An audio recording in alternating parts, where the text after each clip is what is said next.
But would everyone please who can stand and join me in the Pledge of Allegiance? I pledge allegiance to the flag of the United States of America and to the republic for which it stands, one nation, under God, indivisible, with liberty and justice for all.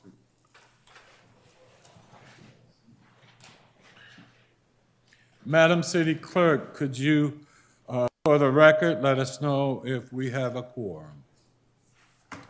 Yes, Mayor, we do have a quorum this evening. In council chambers, we have Councilmember Esteve, Councilmember Rogers, Mayor Pro Tem Wolfley, Mayor Adams, Councilmember Brady, Councilmember Ndebumadu, and virtually via Teams, we have Councilmember Truesdale. Thank you. At this time, I will turn to my colleagues and ask if there are any agenda additions, deletions, or amendments. Hearing none, we'll move forward. Madam City Clerk, do we have any citizen participation at this time?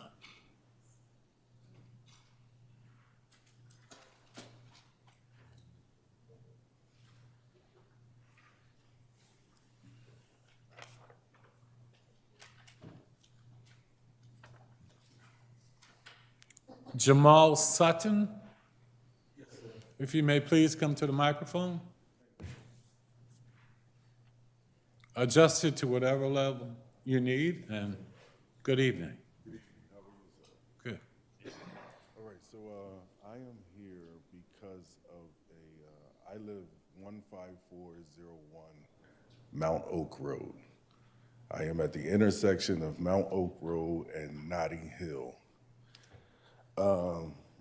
My wife and I had emailed a few different representatives about this intersection.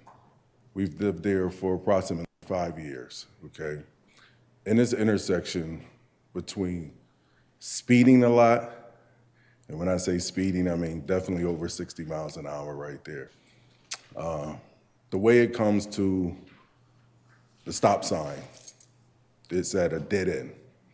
So if I'm driving down Notting Hill, my house is you. You either can make a left or a right. When it's dark outside or when it's light outside, people have came clear across the street into my driveway.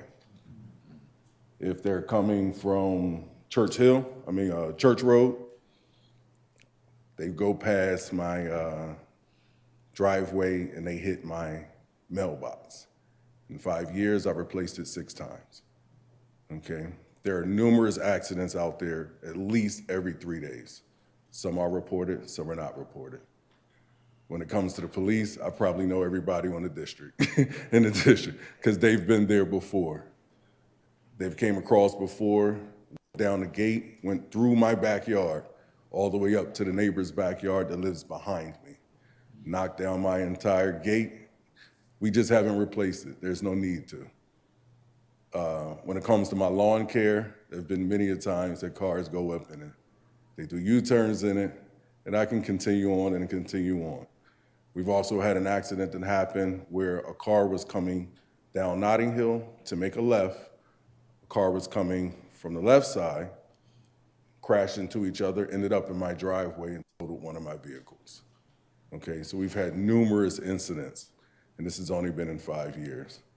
The gate, the total car, all of this happened within the last year, okay? We received an email saying that it possibly will go to a 4-lane road. At the rate we're going now, I'll never get out of my driveway. Because if I'm you and I'm coming out of my driveway, I can either come straight across to go down Notting Hill, or I can make a left or right. If it's 4 lanes, I'll never leave my driveway. Sometimes it takes me 8 minutes just to get out the driveway sometimes now, okay? It is a major problem. So if it becomes 4 lanes or anything of that kind, right now it just went to 2 lanes. You can now make a right turn coming off of Notting Hill. That has been done within the last 4 to 5 months. It's actually made the situation worse.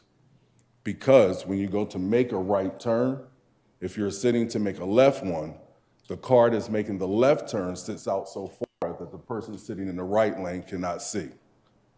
Once again, I watched the accidents, okay? When my car was totaled, I watched the accident happen in front of me. I'm standing in my driveway and I watched it happen. I'm trying to see what a resolution would possibly be.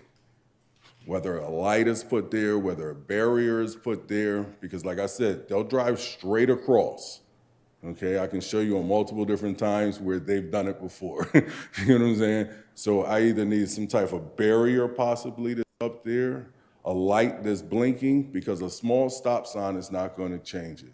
There's a curve and it goes around where you're going to Church Road, you go over train tracks.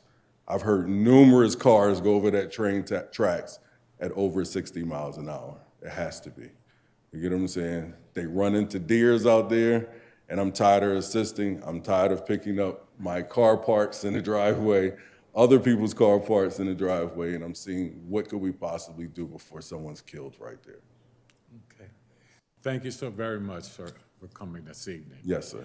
And I'm pretty sure Chief Preston and Joe Minor heard your comments. All right. Thank you. Will I hear from anyone anytime soon? Or know what's going to be the next step? At this point, just so everybody understands, when you come and you have this opportunity Sure. For citizen participation, we don't really do a dialogue. You get a chance to talk to us. That's why I made sure that they've heard what's going on, and I'm sure there'll be some action, but we don't do an exchange here. Okay. Where would I be able to go to have an exchange to see what is next before there's a body in my driveway? You made a good point here. And it'll Okay. be in our minutes and in our citizens' participation, and you will hear back from someone. Okay. Thank you. All right, you're welcome.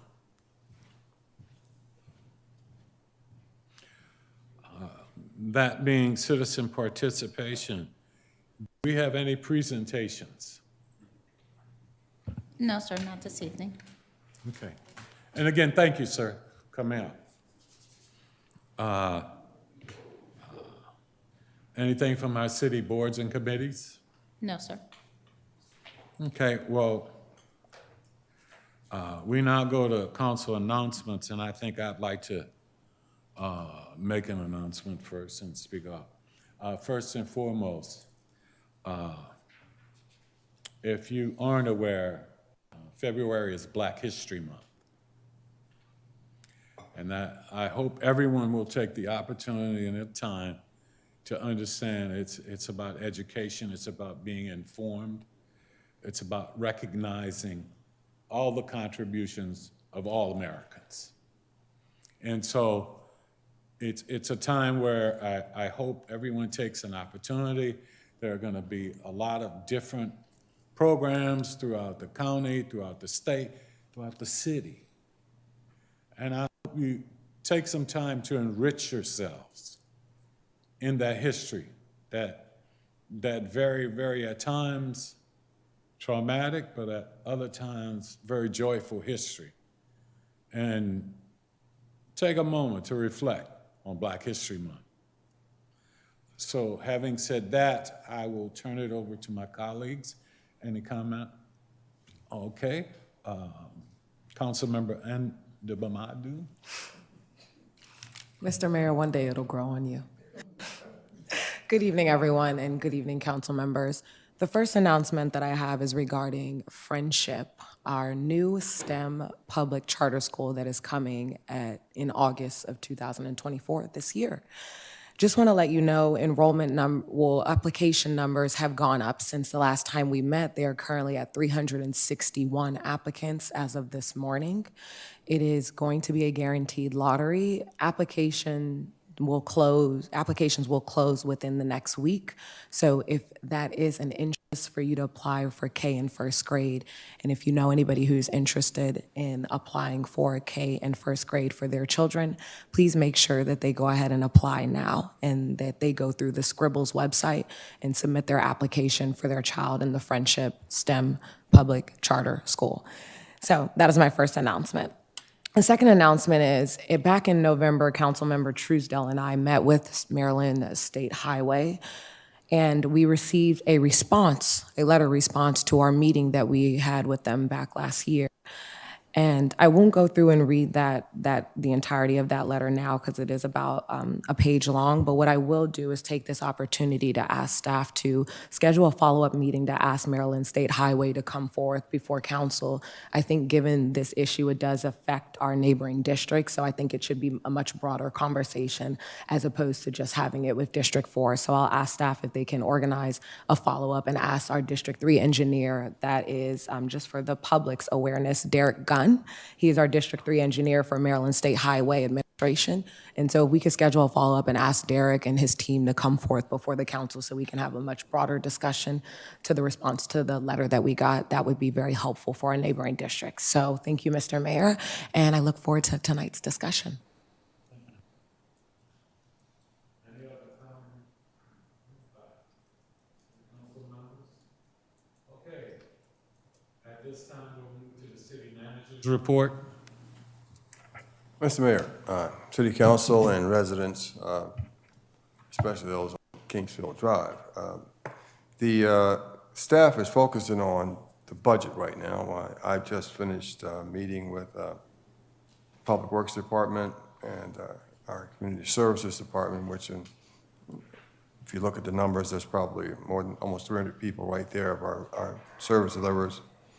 And we are going to be meeting with the police and planning, and eventually with the city manager's office and others, and with the intent, of course, to deliver a balanced budget to you all in around the 1st of April at a designated date. So also, I mean, a little positive, something lighter. You know, this is Mardi Gras for some people who don't know. And Mardi Gras originated in the city of Mobile, Alabama, for which where I grew up. I'm sure that Louisiana people are. Well, Fat Tuesday is next week, and I'll be down there for that port, and I'll think of you all, especially you Louisiana people from when we're down. Thank you very much. Thank you, city manager. We will now move on to the consent agenda.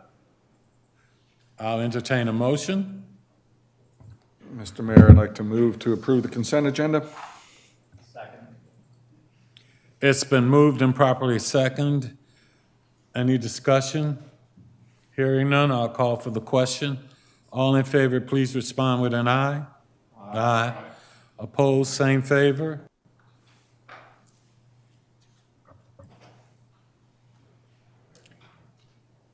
I'm waiting on you, Dennis. There you go. All right, motion carries. Thank you. We have no old business this evening, and we will now move on to new business and the Diversity Committee. Good evening. Good evening. Good evening. I thank you so much for having us. So I'm Tisha Hillman. I'm the former chair of the Diversity Committee, and so there are other members here from the Diversity Committee, so I'm very grateful for them being here as well. But I am here to talk to you all about bringing back the International Festival as a separate event than Old Bowie Celebrates. Now, if you are, I'm sure all of you are familiar, we've been doing the International Festival for many years, very, very successful.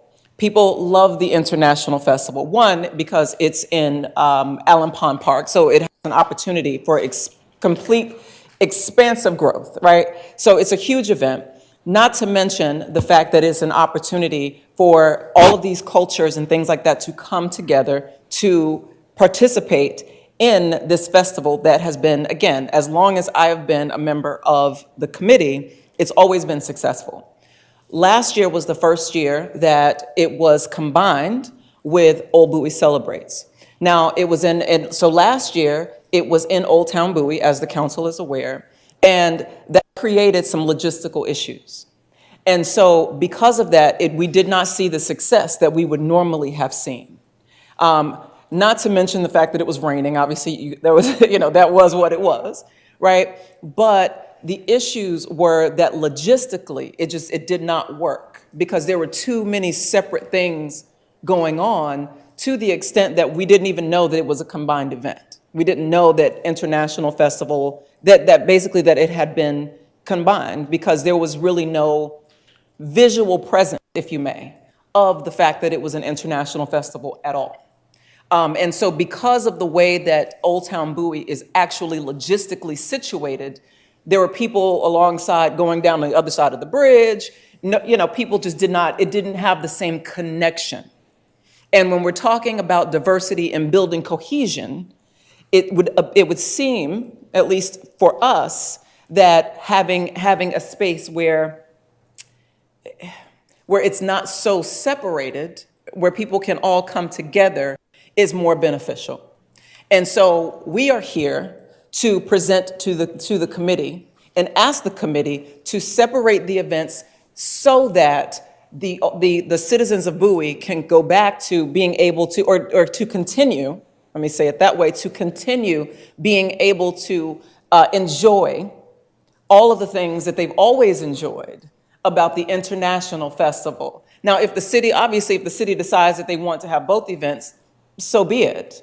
But we're simply stating the International Festival had its own success, and to allow that success to continue because the citizens of Bowie appreciate it and look forward to it. And so, thank you. Okay. Any questions from council? Any questions? Go ahead. Councilman Staff?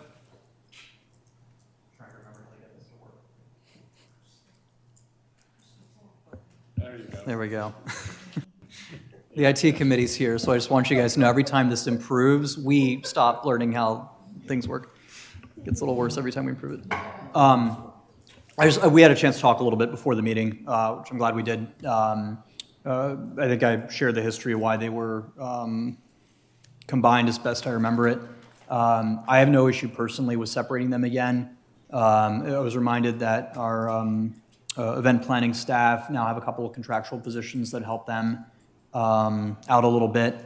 There may need to be a conversation with the organizers behind the International Festival about, and with city staff, obviously, since they're putting it on, about dates. I did not actually realize that they were on the same weekend, the International Festival and Old Bowie Celebrates. I thought they were just in the same month.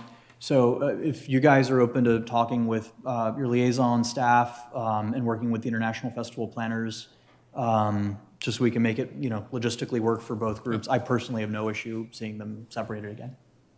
Well, in the words of Earth, Wind, and Fire, I'd like to pitch September. That seems to be that seems to be a pretty good time to have things going on. So, but thank you so much. Were there any other questions that we can answer for you?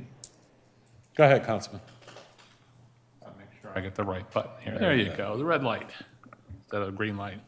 I have no problems with your request. It seems to me, my recollections, the two events were different in the nature of the beast, if you will.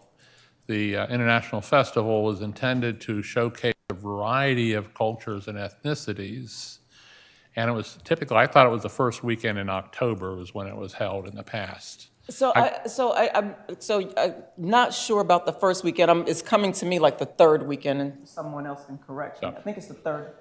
It is the first. My apologies. Okay.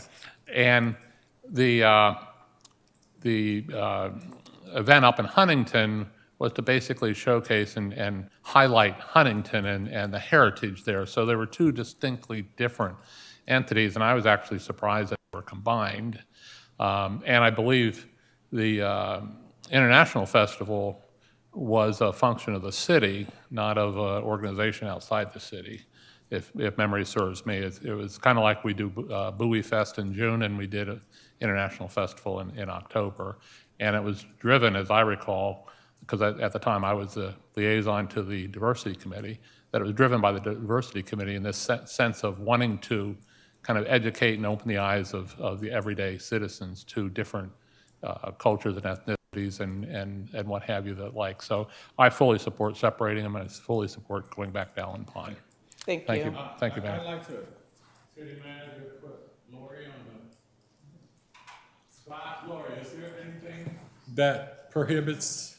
Well, Mr. City Mayor, Manager. we're prepared to transition to the October for the International Fest and leave the Old Town Festival where it is if you all approve that. We're ready to do it. Okay, thank you very much. Well, Councilmember Rogers? Yes, hi. So pleasure to see you and meet you. Yes. I'm the new council liaison to the Diversity Committee, and I do believe strongly that they should be separate because valuing the diversity, particularly and diversity is everything, all differences, including culture, is so very important in this day and time with so many things that are going wrong. The one thing that we can do as a community is bring everybody together that are different and celebrate the differences and have it at a location that people know and come and have fun. Now, I don't want to discount what was happening with the Huntington and the Old Bowie Festival because that's important too, because we want to revitalize that area and get people to know it's there. But I think that the decision to separate them is a good decision. So that's my Thank you. position. You're very welcome. Thank you. Having said that, I think we can unanimously agree that, because we don't need to take a vote on it, we can just say we will be moving forward, because we want to put it in the budget. Go ahead, City Manager. I've noted the consensus, sir, and I'm prepared to execute it in that fashion. In the 25 budget, we'll budget for International Fest in October and Old Bowie in May or June. Thank you, City Manager. Thank you, Council, and thank you. Thank you. I look forward to seeing you out at the International Festival then. All right. Next, we have the Police Department update. Good evening, Mayor and members of the council. Good evening. This evening, pleased to provide an update of matters pertaining to the police department. We have an authorized sworn strength for 66 officers. We currently have 56. We actually just hired 2. One started today as a trainee. We have another lateral officer that will be starting with us on the 22nd of this month. So I've already factored those 2 in to reduce our vacancies to 10 sworn vacancies. From the civilian staff, we're authorized for 20 and a half full-time FTEs. We actually have 16 and a half. We have 4 vacancies, which includes 2 dispatchers, a crime scene manager position, and a police records supervisor. We formerly had 67 sworn positions, but we, with approval of the council, converted a retiring sergeant to the civilian police records supervisor. That is a new position that we're currently in the process of interviewing potential candidates to fill that vacancy.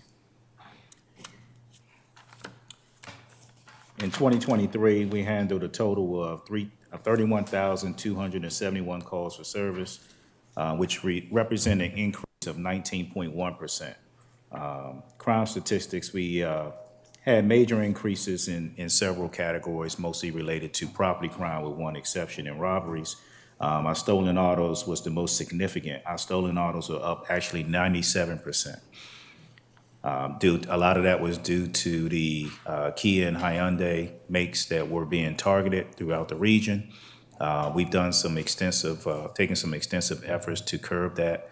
We had a club giveaway as well as public outreach efforts to educate our residents on the software updates that have been put out by the major manufacturers. So we're encouraging people to make sure that they have those updates, and hopefully that'll help reduce the number of stolen vehicles. Our thefts are up 54%. Mostly that's been being driven by shoplifting and theft from autos. And also robberies are up 57%. Most of you all probably remember back in November, we had a spike in carjackings where we had 5 in 1 month. I'm pleased to say that that spike has lessened. We haven't had that continued number. It seems to be reducing, so we look like we're going in the right direction. We were able to put together a lot of resources focused on the area off of 301 where most of those were occurring, and that seemed to have had an impact. So we continue to have those efforts. Our traffic stops are up 39.6%. So the officers are engaging in more traffic enforcement. We still generally write about 2-to-1 warnings. We write, double number warnings that we actually write of citations. The safe speed citations, or the safe speed program, or better known as speed cameras, it was a significant increase over 2022. We're up actually 145% in terms of violations. A lot of that are the main thoroughfares, particularly the camera in front of Benjamin Tasker, is the highest yielding speed camera location throughout the city. That yields the most violations. I have more specific information as we get into some of the traffic management issues later that we can share about the production and the other camera locations.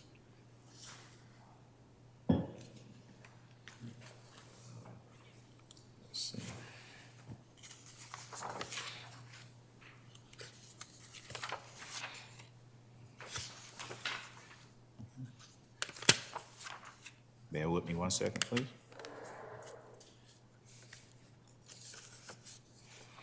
Our criminal investigation section had a closure rate for actual assigned cases of 68.1%. The closure rate, if you take all cases that would require follow-up investigation, is much less. Most of those cases are property crimes which have little to no leads. And if you factor that in, the actual closure rate would be 12.6%.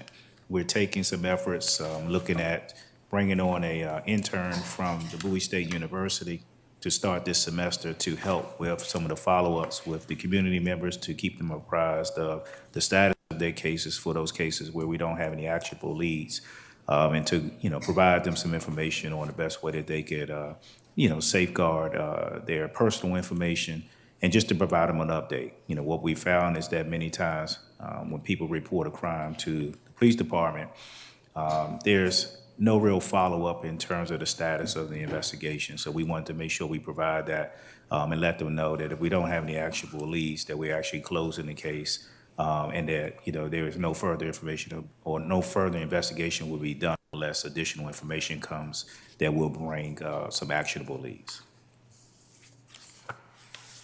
Our community service section attended several HOA meetings and conducted several outreach events. Most notably, we did our Shop with a Cop back in December, and coming up next month, we have our Citizens Police Academy, which will be the 11th session, which begins on March 5th. So we look forward to that.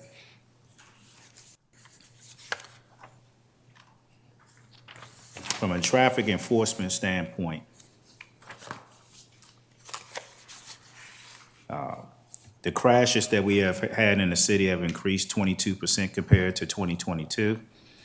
As I mentioned before, our traffic stops have actually increased 55% compared to 2022. Impaired driving crashes have increased 53%, and impaired driving arrests have increased 24%. Citations have increased by 9%, and warnings have increased by 35%. I don't have any definitive information to definitively say what's causing the increase in impaired driving crashes. One can make an assumption that it has something to do with the legalization of cannabis, but I don't have any scientific data to prove that. But there are some challenges as it relates to doing field sobriety tests for people that may be under the influence of controlled dangerous substances. And so we continue to work to improve that and looking for additional officers to get certified as drug recognition experts that will help further allow them to investigate those cases. Currently, we only have one certified DRE, who is also one of our reconstructionists, which is our Acting Sergeant Aaron Saunders, who's also our traffic officer. So we're working to try to increase that number. It's pretty extensive training that needs to be taken in order to receive that certification. But we have some officers that will be pursuing that certification. So that completes the majority of the report this evening. I will take any questions that you all may have. Well, first and foremost, Chief, I'd like to commend you and the rest of our department for what you do on a daily basis. I think we should never pass the opportunity to just simply say thank you as we go forward for the service that you provide. Having said that, I have a couple of questions, but I will first afford my colleagues an opportunity. Anyone like to? Councilman Esteve? Thank you so much, Mr. Mayor. Chief, I hope everyone's gotten used to calling you Chief, not Deputy Chief, pretty quick. I know everyone in the department has, but we're probably still getting used to it. Real question on the pullovers. You're suggesting there may be an issue related to driving under the influence, specifically as it relates to cannabis. Are we able to track separately when we have DUIs? Are we collecting data on what the suspected intoxication is, whether it's alcohol or cannabis or anything else? So those cases that, are definitively alcohol-related, those are tracked. But without having the ability to measure someone's impairment for something other than alcohol, we're extremely limited in that ability currently by only having one DRE. And so that's why we're taking steps to increase the number of officers that are certified to be able to detect, whether or not someone has some other controlled dangerous substance in their system. So that's something that we look to improve upon. And forgive me, I know this is new and a lot of police departments are figuring out how to handle this, so I'm not anticipating that you would have all the answers given that this is recent development. But for my own edification, is when an officer is conducting a field sobriety test or whatever the case is, in response to a driver they believe might be impaired, is there a particular test that can be assigned that would be in any way equivalent to like a breathalyzer where you can get kind of an immediate result? Or is this like, you're sending something back to a lab? Or are we simply training officers to detect certain physical features and behaviors that might be related to cannabis or another drug? Right. The DRE detects certain eye movements and things of that sort, which you have to be certified in order to attest to those things. But there is no other test in terms of a breath test or anything else that can determine if you're impaired other than alcohol. Okay, so this is entirely looking at the physical appearance and body language of the driver? That's wow. Okay. And I say wow because unlike a breathalyzer, there's not a number at which anyone can set a law and determine that, yeah, you were driving under the influence. Okay, well, that actually raises a ton more questions that you definitely don't have the answer to, given how new this is. But I'll be interested in following this very closely. What's your general impression? I mean, from what your officers are saying, do we have a sense that this kind of impairment is particularly common as, say, compared to alcohol intoxication? I guess just based upon observations, it appears that the number of people that may be driving under influence has increased, and just the smell and the odor of marijuana emanating from vehicle has increased significantly. If you ride around the city, I think you would have noticed that yourself. And so, it clearly shows that there's been a shift, since the legalization, and we're working to, do all we can to increase the enforcement to make the roads safer. We do a lot of awareness campaigns as it relates to alcohol and driving under the influence generally. Are there any, in your opinion, is there anything we could be doing as far as public communication as it relates to this specifically? Just reminding people that, hey, it's also against the law to get baked and hop in your car as much as it is to get drunk and hop in your car? Yeah, that's one of the budgetary objectives that we actually have for FY25 is to increase our education and prevention as it relates to traffic safety. And that'll be one of the things that we'll be focused on. I hosted the first Community Matters monthly meeting last week in Covington, and that was one of the issues that we did discuss were some of the laws surrounding the use of cannabis. And so we will continue those efforts. Yeah, I mean, you can't go, anywhere without hearing driving under the influence ads, but I think people are so used to having it beaten over their head that it's alcohol related. There just isn't, anecdotally from what I observed, there just isn't as much communication about cannabis specifically. Anyway, thank you. Yeah, thank you. Mayor Pro Tem? Thank you, Mr. Mayor, appreciate it. And thank you, Chief, for being here this evening and sharing the information, and appreciate all the good works that you and your officers are engaged in on a daily basis. They don't go unnoticed, and they're greatly appreciated by the community, so thank you. A couple quick questions for you on speed cameras. I'm not surprised by the highest one being over in front of Tasker, but I do have a question. Does that location qualify as a residential with expanded hours, or is that just only during the school hours? No, unfortunately, that location does not qualify as a residential location, so we're operating it as a school zone. Gotcha, thank you. Looking at the overall increase in numbers, notwithstanding the exclusion of the school zone there, the numbers, the increase, is that tied into the expansion of hours and cameras, or were these numbers preceding that deployment? That particular location has it's no change in the number of hours because it is a school zone. And just so a point of reference, the total number of violations just in the month of January for that one camera was 1,151.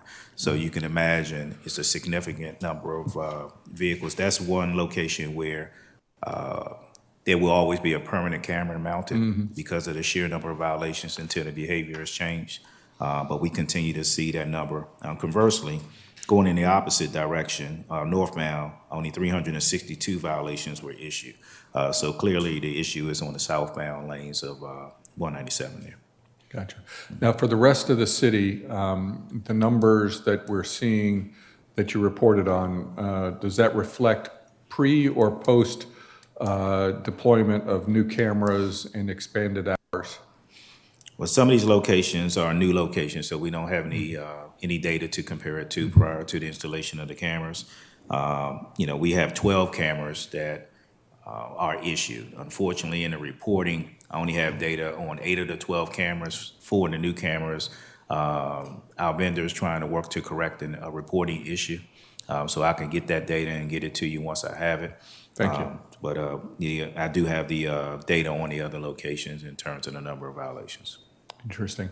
The increase in numbers begs the question of whether those bollards that are out there on 197, I've asked about this before, I don't think we've got an answer yet, unless I missed it, on whether or not they have had an intended effect of slowing down traffic or reducing the accident rate on that road. Have you heard anything from the state, or have you seen anything yourself that would indicate that they are effective at either slowing down or reducing accidents?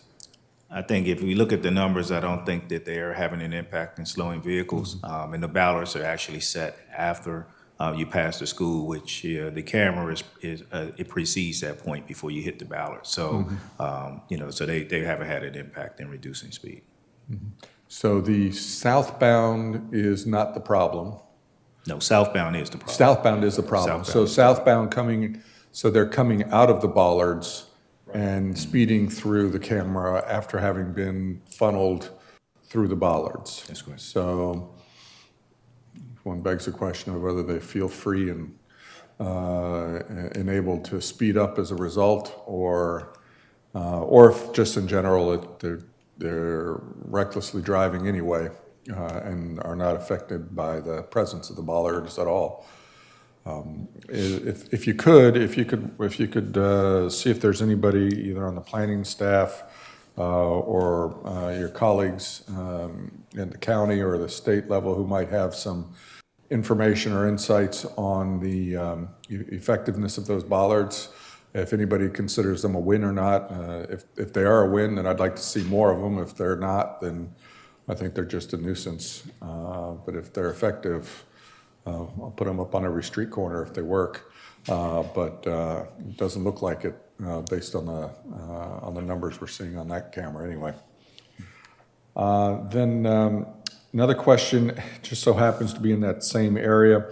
In the past, I've seen an officer patrol car stationed in the median in that neighborhood, I think doing tag reading. Are we doing much of that anymore? We are, as staffing allows. As I mentioned, you know, we do have some staffing shortages. So based upon it, and part of that was some of the efforts that were taken as we had the spike in carjackings, where those officers were strategically placed there in order to reduce the occurrence and identifying vehicles that may be stolen and things of that sort. Excellent. All right. Well, thank you very much. Again, very much appreciate your good works. Thank you. Any other council member? Council member Endamamadu. Thank you so much, Mr. Mayor. Deputy Preston, it's good to see you, and thank you so much for your presentation. And also thank you to your staff for all the great work that they have done throughout the city. I will save majority of my questions for more offline conversation because I don't think they're appropriate to ask in a public setting, given some of the safety measures and what's going on with crime. So I'll save that for a more closed setting. The one question I will ask you is, there have been some cities who have looked at enacting new policy for police vehicles to kind of leave the lights on when they are patrolling the streets. Can I just get your feedback on that and the viability of that for the city of Bowie? And essentially what I have read is that some of the cities who have enacted this policy change, it has been used as an effort to kind of show police presence, deter criminal activity in certain areas because they see the lights and they see the proximity and that there is force in the area. So I just want to get your thoughts on that, and if that's something that we currently already do, or if it's not, what the feasibility of that could be, and your just overall thoughts. Thank you. Sure. Yeah, that's not a new tactic. That is something that we employ, and several officers do patrol with the steady state lights on. You know, so it is for high visibility patrols to be visible. Oftentimes, you know, we'll get comments from our residents that they often don't see the officers as they're patrolling their neighborhoods. So this is an effort to increase their awareness and their presence in the area. Just a quick follow-up question. Is that something that is pretty much a policy and we do that 24 hours a day or constantly, or just after hours, or could you be a little bit more specific? It's not a policy, it's not mandated, but, you know, a number of our officers have started utilizing that tactic to be more visible. Awesome, thank you. Thank you, Mayor. Councilmember Brady. Thank you, Mayor. My questions have been asked, but I wanted to, first I'll start off by thanking the chief, that sounds good, for his presentation tonight. It's always helpful and informative to see what has been going on, the trends and where we're heading and what have you. But I'd ask you to make sure you extend to all of your personnel in the department our great appreciation and praise for their work day in and day out. You know, they are the ones that interface with the citizens, and I think we have a good image as a city of Bowie from what they do on a day-to-day basis. So thank them all and commend them for their work. I do want to follow up on a question that Councilman Steve had asked about regarding impaired driving and the cannabis issue. I'm not weighing in on whether what the state legislature did was correct or wrong, but is the state collecting data on the impact of this change in the law, or is it left up to individual police departments to assess and figure out what the changes are a result of? So all traffic data, traffic stops, as well as accident data is collected at the state level. So, you know, there is an assessment, you know, being conducted, and this increase that we're seeing is something that is not exclusive to our jurisdiction. So still too early to really get the final numbers as what the impact is, but that's something that I'm following and will be able to provide an update as we get more definitive information. Okay, that's helpful because I'd hate if they ended up pushing it down to the individual police departments, but it sounds like they are doing the assessment and that's the appropriate place for it to do. So thank you very much. Thank you, Mayor. Thank you. Thank you. Councilman Rogers. Thank you, Mr. Mayor. And Chief Preston, again, congratulations. I just have one question, and it's in regard to the location of, I guess it's a sub-location across the street from Victoria's Secret in Bowie Town Center. And the question is whether or not, if it's still there and it's still active, and whether or not you saw it as a deterrence to retail crime in Bowie Town Center. It's still there, it is still active, and we still intend to occupy the space. Our presence has not been what we wanted, given some of the staffing challenges. We've actually had to reassign some members of our community services unit back to patrol because of the shortages.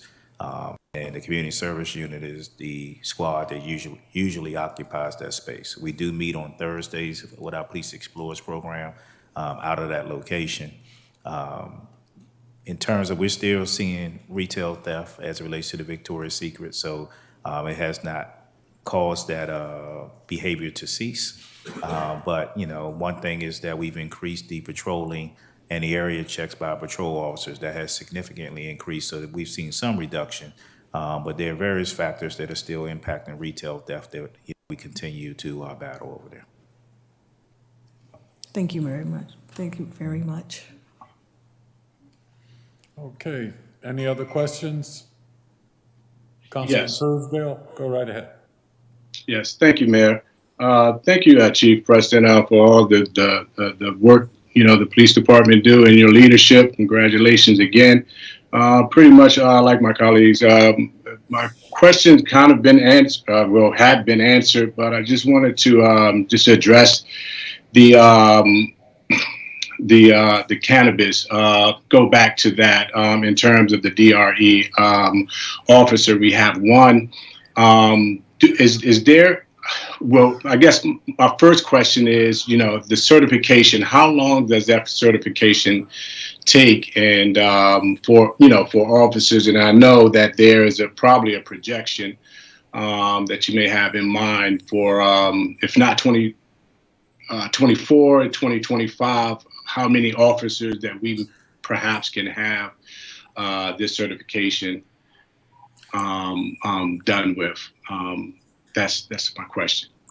I'm not sure exactly the length of time for the training, how long it takes, but that is something that is a goal, is to increase the number of officers that are certified so that we can be more effective in enforcing the law as it relates to impaired driving. So that's something that is a goal that we look to increase significantly the number of officers certified. Okay. Thank you much. All right, thank you. What I'll say to you, Chief, is again, thank you for your service and for the department's service. I know you're going through budget process right now, and the city manager is working with you through that. Please know that however we can be of assistance as well, we're always here. And so thank you very much. Thank you, Mayor. We will now be moving on to item C, the Complete Streets Pilot Program. Mr. Minor? Good evening, council members. I'm Joe Minert, the planning director. I wanted to take a few minutes tonight to bring the council up to date with the project that we're working on. Public Works has been designing a pilot project for Ken Hill Drive to allow that street to be adapted for complete streets principles. You adopted a complete streets policy in 2019. Also at the same time, or the same year, you adopted a trails master plan for the city, and certain streets in the city happen to be part of the primary trail network that we call the Bowie Byway. And so Ken Hill Drive is a good candidate project to explore the application of complete streets because it is part of the primary route, the Bowie Byway, and we'd like to try to address that with a multimodal approach. The street carries a lot of pedestrian traffic, bicycle traffic, as well as with the school there. And so what we'd like to do tonight is just present the plan in its form. It's actually 60% plans that I'm going to show, but we have actually completed the design process with the consultant, and we're at a jumping off point because the current budget year has funding for implementation or construction of the Complete Streets project on Ken Hill Drive. So one of the questions or one of the things that needs to be considered is whether we go forward with the design that's been 100% engineered, or whether the council has any other issues that you want to present. It's really a policy decision moving forward because this would apply, the techniques used on this project would apply to other projects on similar streets in the city. So what I'd like to do is just give you a high-level review of the Complete Streets plan, and keep in mind that this is a 60% design plan that I'm showing. And we can then answer questions at that point. So we're really just not seeking an actual direction from you per se, but we want to provide you with the information, let you think about what you're seeing, and then if there's anything we can do to help out, to direct us policy-wise, that's what we're here to do. So the first slide up here is the map from the Bowie Trails Master Plan, and it shows the Bowie Byway that I mentioned, the primary network, and it runs north-south at the southern end of the city, down in the South Lake development. It will connect, the trail system will connect into the county's master plan trail system that goes all the way to Upper Marlboro. That byway then comes up through South Lake, up in through the Hall Road area, Tall Oaks Crossing, then up to Mount Oak Road, following Mount Oak Road to Mitchellville Road, then going north up through the Bowie Town Center area, this portion of the city that we're in now, crossing over the US 50 bridge, and then as you come down to Ken Hill Drive along Maryland 197, it makes use of Ken Hill Drive, and then a small segment of Bel Air, and then Stony Brook Drive down to the Maryland Route 450 area. White Marsh Park is the area shown in green there, connecting to Route 450, and then using the County Racetrack Road to get up to the WB&A Trail, which runs in a diagonal direction there on the map. And then the looped area up at the top of the map is the Bowie Heritage Trail System, which we're in the process of constructing at the present time. So that's really the main spine trail as it comes through the city, and we want to try to implement that through Complete Streets principles where the streets are involved. And also, we're also working on a wayfinding signage plan currently, and we'll bring that to you shortly. This is that segment that I mentioned that follows Ken Hill Drive. Maryland 197 would be on the southwest end, Ken Hill Drive, Bel Air, and then Stony Brook going to the top of the picture. I mentioned Complete Streets. Council adopted a policy in 2019. At that time, Public Works hired a consultant, A. Morton Thomas and Associates, to design or create design guidelines that can be used for implementing Complete Streets principles. And so when we hired the Ken Hill Drive consultant, they used these design guidelines to examine how that might be done. This is a page from the design guidelines, and this mentions, as you see at the top left-hand side, buffered bicycle lanes as a technique. And the third bullet down speaks to a typical application being conversion of the 7-foot wide shoulders or parking lanes to a 5-foot wide bike lane and a 2-foot buffer as a design consideration. Also, it says on the right-hand side of the slide there under parking lanes, under guidance, the first bullet says designers should carefully evaluate the need for parking versus other modal uses. And so this was the guidance that was used by the designer. I'd like to just very briefly, and I'm not going to take up a lot of your time presenting here, but briefly show you the slides for this project. At the western end, you have Collington Road, which is Maryland 197. At the eastern end, or I guess it's the northeastern end, you have Bel Air Drive. The typical section that we're talking about in this design is that you maintain the 2 travel lanes that are 11 foot wide on the roadway. You create a 2-foot striped buffer, which is just painted lines on the road, and then a 5-foot bicycle lane. So you'd have directional bicycle lanes, one going in one direction on one side of the road and one going on the other direction on the other side of the road. This is the first slide at the southwestern end along Maryland 197 in front of Tasker Middle School. This has a lot of challenges in terms of there being various things happening at this location. There is a crosswalk that exists now across Ken Hill Drive. The plan is to change the radius of the curve so that the traffic coming up Route 197 north, turning onto Ken Hill, will actually have to make a tighter turn, which will cause them to slow down their vehicle speeds and be a little bit more safely approaching that crosswalk. From that point on, you have the 5-foot bicycle lane and the buffered condition on the south side. On the bottom side of the slide, going over to Cambridge Drive. Cambridge Drive itself would be upgraded with crosswalks on the 2 legs. And then on the opposite side, in front of Tasker Middle School, you can see there's a location where the trail system actually leaves the roadway at the driveway, the entrance driveway to Tasker, and then runs along the actual sidewalk alignment. So the plan actually calls for the sidewalk to be converted and widened to a bicycle trail, so it's off-road at that location so that it avoids mixing the bicycle traffic with the turn lanes there as the turn lanes approach the intersection at 197.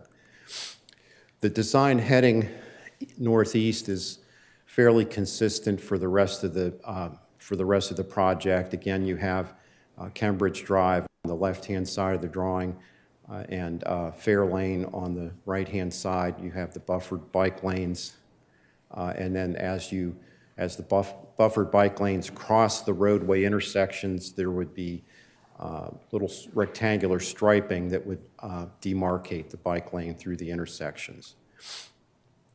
This is moving further to the northeast. Again, the same treatment at the intersecting streets, and not much difference along the whole segment. And then as you get down to the northeastern end of the alignment, which is at approaching Bel Air Drive, again, you have a situation where the consultant has recommended that the buffered bike lanes on the road transition off the road, and then upgrading the sidewalk, widening the sidewalk, and then overlaying it and creating a off-road bicycle lane, one in each direction on either side of the road. And then you have treatment of the crossing at Ken Hill Drive and Bel Air with the upgraded crosswalk.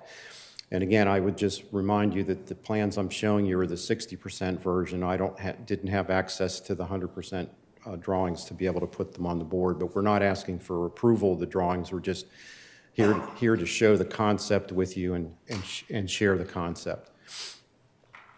At this point, I would, I wanted to brief the council on this. One of the issues that I've spoken with Councilmember Wolfley about is possibly the conflict between residents who would want to park their vehicles on the roadway, and if you exclusively stripe and create the buffered bike lane along the entire length of Ken Hill, those residents would be precluded, presumably, from parking in the bike lane. So what we were able to look at is whether the city code had any exclusive provisions for parking on the road, or if there are any code requirements that might come into play there. But really the width of the roadway, as the Levitt sections have been designed really does not provide for a regulation-sized parking space on either side of the road. So you have what amounts to a substandard amount of asphalt available that people are parking in, but technically that actually would conflict with the travel lanes of the roadway. So you don't have exclusive use of the road either way. So there are options to be considered, and I emphasized at the beginning that this is the first project under the Complete Streets that the city is doing. We'd like to learn from this. We'd like to understand if you have any concerns or overriding policy considerations going forward. I mentioned that there is funding in the budget this fiscal year to go out for construction with those 100% plans that are done now. And so really we need some feedback from council. We feel that it's a high-level policy decision for you to make because it affects the street system of the city. It's not something that staff can just go out and do without council's concurrence. And so we're here to answer any questions you have. Public Works Director Aldius is here as well, and I'll turn it over to council. Okay. Thank you very much, Mr. Minor. I see a lot of hands wanting to talk to you very quickly. I'll start off with the Mayor Pro Tem. Thank you very much. Obviously near and dear to my heart, right through the heart of my district, and for obvious reasons. I am, of course, conflicted with this because I'm very much a proponent of kind of placemaking and complete streets and that sort of thing.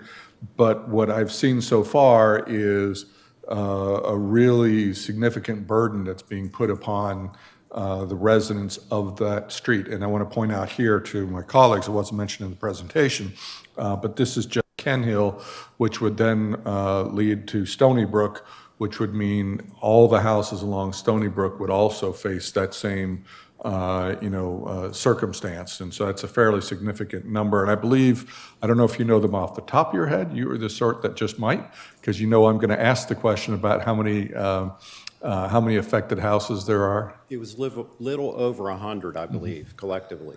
Yeah, so it's pretty significant. And the reality is, being a Levitt home resident myself, there is something called a Bowie basement, and it's called your garage to everybody else, because there are no basements in that part of town. So a lot of garages are converted or are storerooms, forcing vehicles from what might otherwise be housed in the garage and is now in the driveway. And a lot of times with that, if you get multiple cars in today's world, which was not the case in Bill Levitt's world, so many people driving, so many cars per house, so they do end up on the street.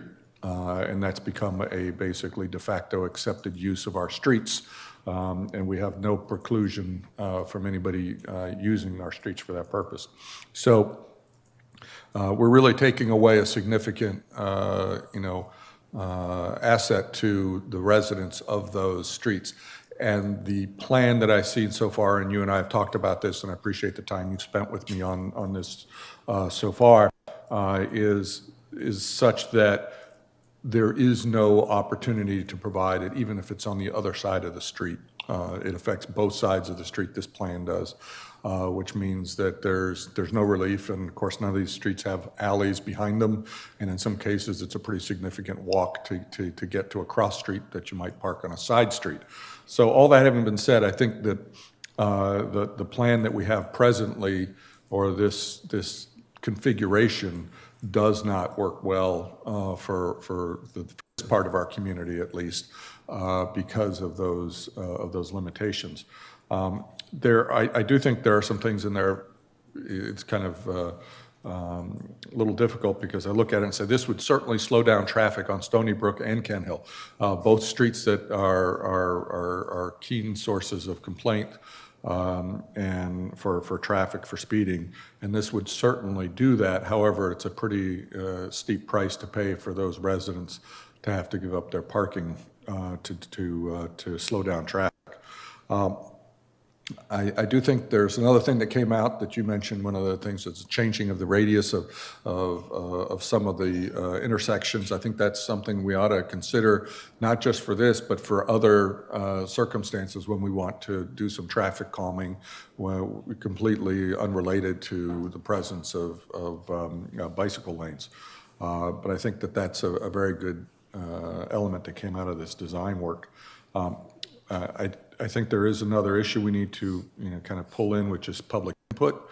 And it has to be public input more than just this section of street. It's really got to be public input for the rest of the areas that would be affected by this by the next step. So when I say public input, I don't mean just Ken Hill. I mean Ken Hill and the part of Bel Air, and then Stony Brook up to the park entrance. All of those folks would really need to be engaged in that because it's certainly going to affect them. I want to bring to light also. Well, I think most people know this anyway, but we do have a significant bike path already that continues on in this particular plan that we have for the byway, takes us through the Levitt neighborhoods. However, we have a pathway that is probably 90-something+% complete, going down 197 on the east side of 197. There's a path that goes past Fox Hill, up and down. It's really rather nice. There are some points, there's some tree root damage to the path, but generally speaking, it's a very good shape. Takes you to the old 450 road bed, which has been converted to a path.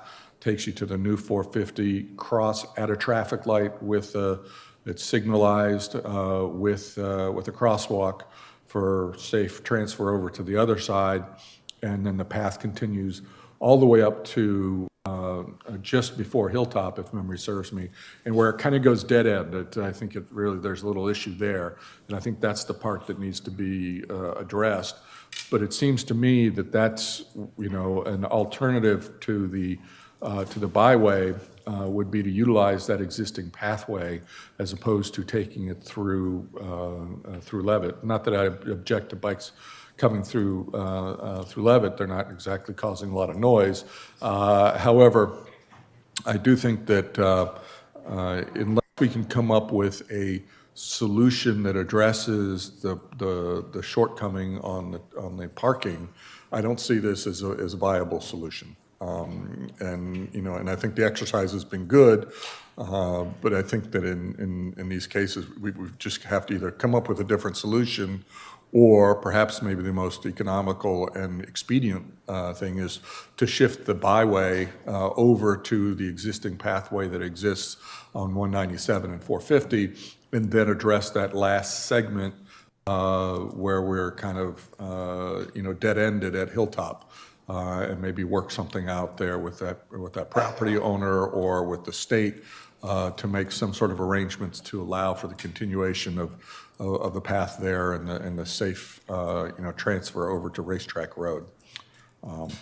You mentioned the budgeting. What's the cost right now for this? If we were to the budgeted costs, I know we don't have estimates and we haven't gone to bid or anything. What would the cost be for just the Ken Hill section? Right, the estimate for Ken Hill construction was $570,000. Mm-hmm. And so that's probably maybe 20% of compared to the length, because we'd have Stony Brook still to go as well, right? So it's 20% of the total length, you think? Well, that's just the Ken Hill segment, so you'd have to. So my point being is, if you were to extend that from Ken Hill, if you were to extrapolate the Ken Hill cost out to the full length of the work, you're probably looking at 2.25, 2.5, right? Right, it would certainly be three times or so, 4 times that amount. Okay, and so I'm a little concerned about that. Given that we have an alternative, pathway that is extant in many of the locations there. So I think that from the standpoint of, cost and the parking, that we end up with kind of a non-starter. That coupled when we haven't done the public outreach, and the more I think about it, the less inclined I'm even to go. Less inclined I'm to go that route at all. I'm almost willing to say let's scrap it all together, at least for that path. I don't say that we shouldn't do it anywhere. I'm just saying that I think that in streets where we have so many houses facing the streets and that are so dependent on street parking. I know I recounted this story to you when I was many, many years ago, of course. When I was young, we had our house was on a street that was a dead end when we first bought the house, and a 4-lane road by the time we were done, and they were widening the road, not so much the footprint, but turning it into 4 lanes. And the city came through, and for everybody who had a house facing onto that street, they came in and gave us all double wide. They paid for, paved, and provided extra, asphalt on people's property and put in driveways, double wide driveways for everybody. I don't think we're in a position we want to do that either. It's a much larger group than that small neighborhood. But I do think that the idea is noble and good. I think the execution runs up against the limitations of both parking and cost. I'm interested, of course, in hearing from my colleagues, but I am quite concerned about the proposal. Thank you. Appreciate the good work you've done. Thank you. Before I ask any questions, any of my other colleagues, Councilmember Rogers. Sure. Thank you, Mr. Mayor, and thank you, Councilman Wolfie.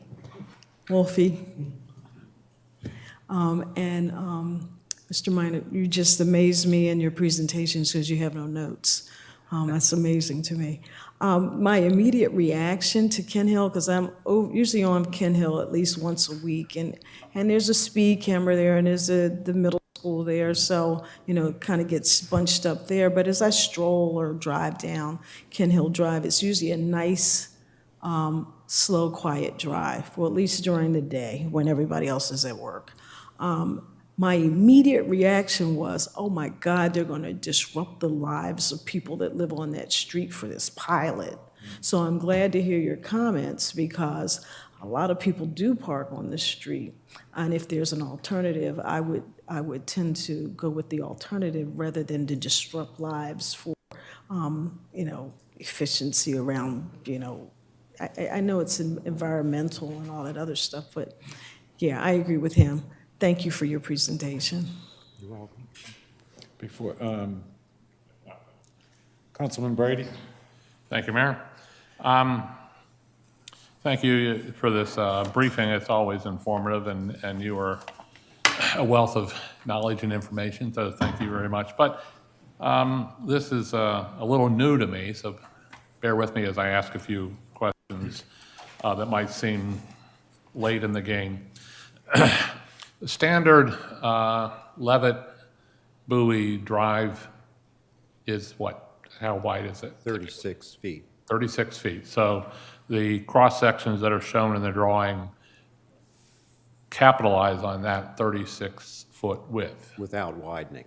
Without widening, without touching it.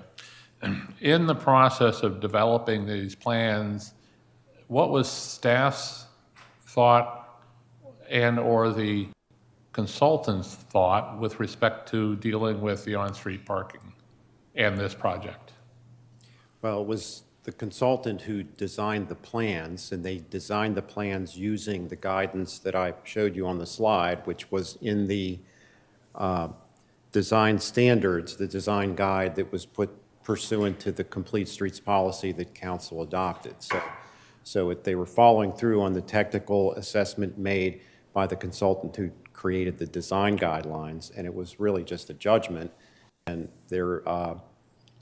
they used the recommendation in the design guidelines, prepared the plans, and we haven't looked at any alternatives but that. So that's really one of the reasons why we're here tonight, is to see if the council has any other thoughts, any other ideas.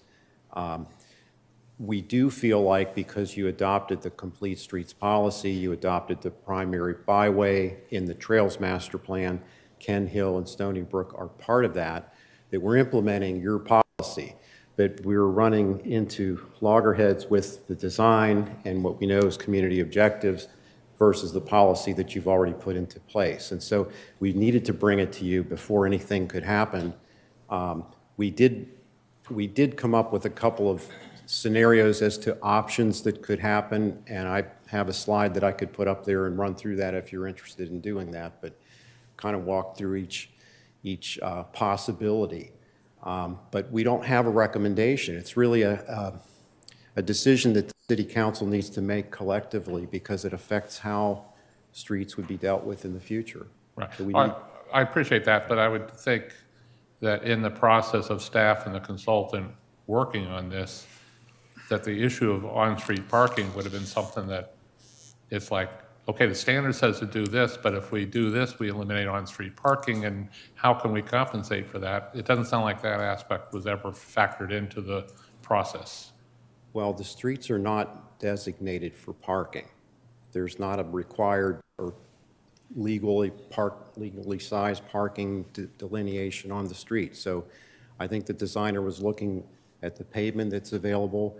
I think that they referenced aerial photography, looking at how many times they've looked at photographs and seen parked cars. I think the incidents of that were fairly few in number. So it wasn't a situation where they were juggling, do we do away with required legal parking spaces in favor of bike lanes? They were trying to utilize the existing pavement section and keep the costs down. I understand, and I appreciate that, but the reality is, I think in all the streets in Bowie, people use the street for parking. And the narrower street, the more the problem is. And on my street, Paisley Lane, you have many cars on both sides, and it makes it a challenge. You can't, if there are cars on both sides, you can't have two cars pass in the middle. You have to stop, wait, and let the one go. And so but I'm just saying that I'm just surprised that that wasn't like an, do we go forward on this, or here's a better way to solve the problem. Outside of the Ken Hill, the short segment of Bel Air and Stony Brook, are there any other streets in the whole master plan project for the trail system that would, are we looking at anything future, or is this limited to these three streets, this whole issue? For this type of approach, right now, that's the only collection of streets. But the technique is there in the design guidelines, so there may be other places in the future where the city might want to undertake a project. But we're being driven by the primary Bowie byway, which it's a priority of councils to try to implement that. So those are the only streets at this time that are designated for this type of approach. It's a genie getting out of the box, right? Thank you, Mr. Reiner. Thank you, Mayor. I do have a slide I could put up in response if you wouldn't mind. I could run through a couple of potential options. If the mayor would mind. Okay, after I had met with Councilmember Mayor Pro Tem Wolfley, we tried to think about what other approaches could be done. The first one is do the whole project, prohibit parking in the bike lane. Okay, that's pretty much the scenario that I've described. Number two is to do the whole project and allow parking as needed in the bike lane. And I mentioned earlier that there's nothing in the city code that gives homeowners the exclusive right to park on the road. It's just not a recommended practice that if you're going to stripe a lane for a bikeway that you would allow people to park in it. But the city could make a decision that you're going to permit that, and there's really nothing that says that you can't. It's just not a good practice. Number three is to provide designated parking pods and workarounds so that if we know that there's certain sections of Ken Hill Drive or Stony Brook Drive where people tend to park, you can actually stripe your bike lane, create a parking zone for those areas, transition the bike lane from the on-road bike lane out to a share the road consideration till they get past the parking pod and then back onto the designated bike lane. So it's kind of a combination of both. Number 4 is to only do the project that's down at between Cambridge Drive and Route 197, where there are no driveways. That's where one of the areas of most congestion and safety issues exist. There's a bus stop down that area, so that's a potential use of the funding that the city currently has budgeted, is to just break out that part of the project and do it separately. Number 5 is sort of a comprehensive approach, which would be to redesign the project with what's called a cycle track, which is a dedicated two-way off-road trail system. So you have 2 bicycle lanes, one in each direction on the same side of the road. And you could do it in the same fashion as the area down by Tasker, where it's off-road, it's replacing the sidewalk and creating what we recommended would be to actually create a dedicated parking lane on one side of the road so that you'd have a standard parking space. You'd shift the travel lanes of the road to one side, and the parked cars could actually serve as a buffer to the cycle track for bicycle circulation. Number 6 is to redesign the project to provide an on-road cycle track, and Councilmember Wolfley and I talked about this, whether you can actually fit a two-way pathway on the existing 36-foot wide paving. But if you were to do that, you would have to shrink the size of the bike lanes from 5 feet to 4 feet wide, only separated from the roadway by a 1-foot buffer, and then you'd only be left with about a 4-foot parking strip on the side of the road. Currently, you have about 7 feet, so it would be smaller and even more substandard than it exists now. And if you reduce the travel lanes from 11 feet to 10 feet, you'd have a little bit more room for that parking area, maybe expanding it to 6 feet. But that's really cramming a lot of stuff in that 36 feet of pavement. And then finally, the option number 7 is just to leave it the way it is with the share of the road signage in place. You know, those signs are up now. It's part of the designated share of the road network, and we just would not do any complete streets treatment. I would say of all of these options, number 5 is the most comprehensive. It is, I think, really introduces the multimodal prototype where you would have pedestrians and bicyclists off the road. You'd have the two-way circulation on one side, and you'd have a dedicated parking space of appropriate width, which would allow people to park on one side of the street but not on both. So those are just potential options that we've thought about. There may be other options, but you know, again, this is a policy decision. It's not something we can just take an idea and run with it. We really need your buy-in or your endorsement of a direction. Okay. Mr. Minard, at this time, would you want to go right ahead, Councilman Esteve? So sorry, Mr. Mayor. Just very quickly, Joe. First of all, I just want to acknowledge Mr. Wooten, Teasdale, and McCoy in the room with the Multimodal and Public Spaces Subcommittee, MAPS, I know we're very proud of that name, who were critical in working with Mr. Minard in coming up with the Complete Streets policy, which we adopted. We adopted this back in, the whole pandemic kind of scrambled my brain with timelines. We adopted this in 21? 2019. Oh, 19. It's been that long. Jeez, okay. So I was around in 2019. I remember attending all the meetings where we came up with this policy and did public input. To Councilmember Wolfley's point, a resident grabbed me at the grocery store this weekend. She saw this on the agenda and was panicked because from her perspective, this kind of came out of nowhere and she didn't feel like anyone, you know, was asking for this specifically. And I pointed out that we'd had a lot of meetings, many at the Kent Hill Center, where we talked about this and had public input, and she very directly reminded me that, well, you know, meetings happen all the time. That doesn't mean people immediately impacted are always aware or at those. I very much like the Complete Streets policy idea in principle. I hear the concerns that my colleagues are raising. I also respect the fact that we have folks who are new and who weren't part of those conversations then as well. And I recognize that you can love a policy, but at implementation, there's always going to be a challenge. I really like that there's potentially some overlap between our Complete Streets approach, not only in making biking and pedestrian movement safer, but also in slowing down traffic as well, right? I mean, I think one of the things that I've learned for sure in this process is that so much of reducing speeding is about visually narrowing the street. I think there's a lot of room there for overlap between kind of what we're hearing from residents, they want us to find new ways to slow traffic down, and our desire to to implement this policy. All that being said, I totally hear what my colleagues are saying. I've already gotten a little bit of it, and this isn't my district. So I recognize that we probably are going to need to really get public buy-in. A trusted individual reminded me recently that, if this is our first real bite at the Complete Streets apple and we kind of botch this as far as getting public input and real public buy-in from the people most directly impacted, this will be the last road that we do Complete Streets on, And so I want us to get this right. And I recognize that that's going to take maybe a little bit more time than I would like. But I completely respect, the realities that there are. I didn't even realize it was as many as 100, as Councilmember Wolfley pointed out. I didn't realize quite how many people are going to be impacted by this. And I certainly agree with my colleagues. It's going to be worth getting a lot more public input and making sure we actually have real community buy-in so that Complete Streets feels like a welcome improvement in people's lives rather than an imposition, which I think some residents already feel like this might be. So those are just my 2 cents, but I do really want to acknowledge the work of our team here who have done some really great stuff on a lot of fronts.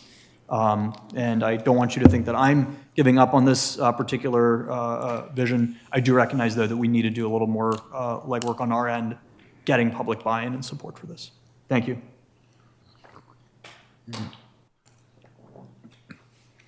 Mr. Minor, I'm going to take us down a slightly different path. And that is just ask a couple of questions that you may be able to give some feedback to because others may have the same idea. Number one, what would it take for us to just simply widen the streets? What would that additional cost be for us? I don't have any idea what that would cost. There probably utilities need to be Yes, moved. That's going to do make that. it expensive. And the second thing I would ask you is, I've seen this issue happen in cities around the country.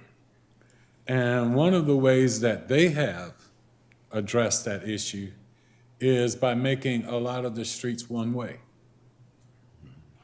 So that if you have it a one-way, you can then have a lot more room to work with. And then you can look at putting in that bike track and having parking. So have we looked at what that would take if we looked at some of these streets, particularly in some of these areas, about being able to make those streets one way? We haven't studied that, but the concept is something that is pretty understandable. In the suburban situation that we're in, not all of the streets are able to be, they're not parallel or grid type. Understood. So on certain streets, you're almost precluded because you don't have any other options. But it could be examined because there are a lot of streets that do have parallel streets with them, but it's not something that we've spent any time doing. So. And I say that only from the standpoint of, unfortunately, having talked to a few people who, because there are no sidewalks in their area particularly, I met a young man in a wheelchair. When he was a kid, he went out, there was no sidewalk. They were trying to ride their bikes in the street, got hit by a car. I met a couple of those. And so I just want to look at what we can do for safety purposes as well as trying to accomplish what we're trying to do here. So I say to my colleagues, just as a thought, possibly looking at where we might be able to do that. We can examine in those that. areas. We want to do about safety. We want to make sure that our communities are continue to be livable and people can have somewhere to park and all those conveniences that they've experienced over all these years. But let's just look at what we might be able to do moving forward, even in some of those areas that may not be kind of mainstream here now, but that we look forward to. Okay? Mr. Mayor. Yes, go right ahead. Thank you, Mayor. Follow up based on the slide that Mr. Minor put up. Question I would have is, can the same process, or I'm sorry, can we achieve the same goal if we looked at expanding and enhancing the sidewalks and converting them into bike paths along Kent Hill Drive? Why does it necessarily have to be in the street between curb and curb?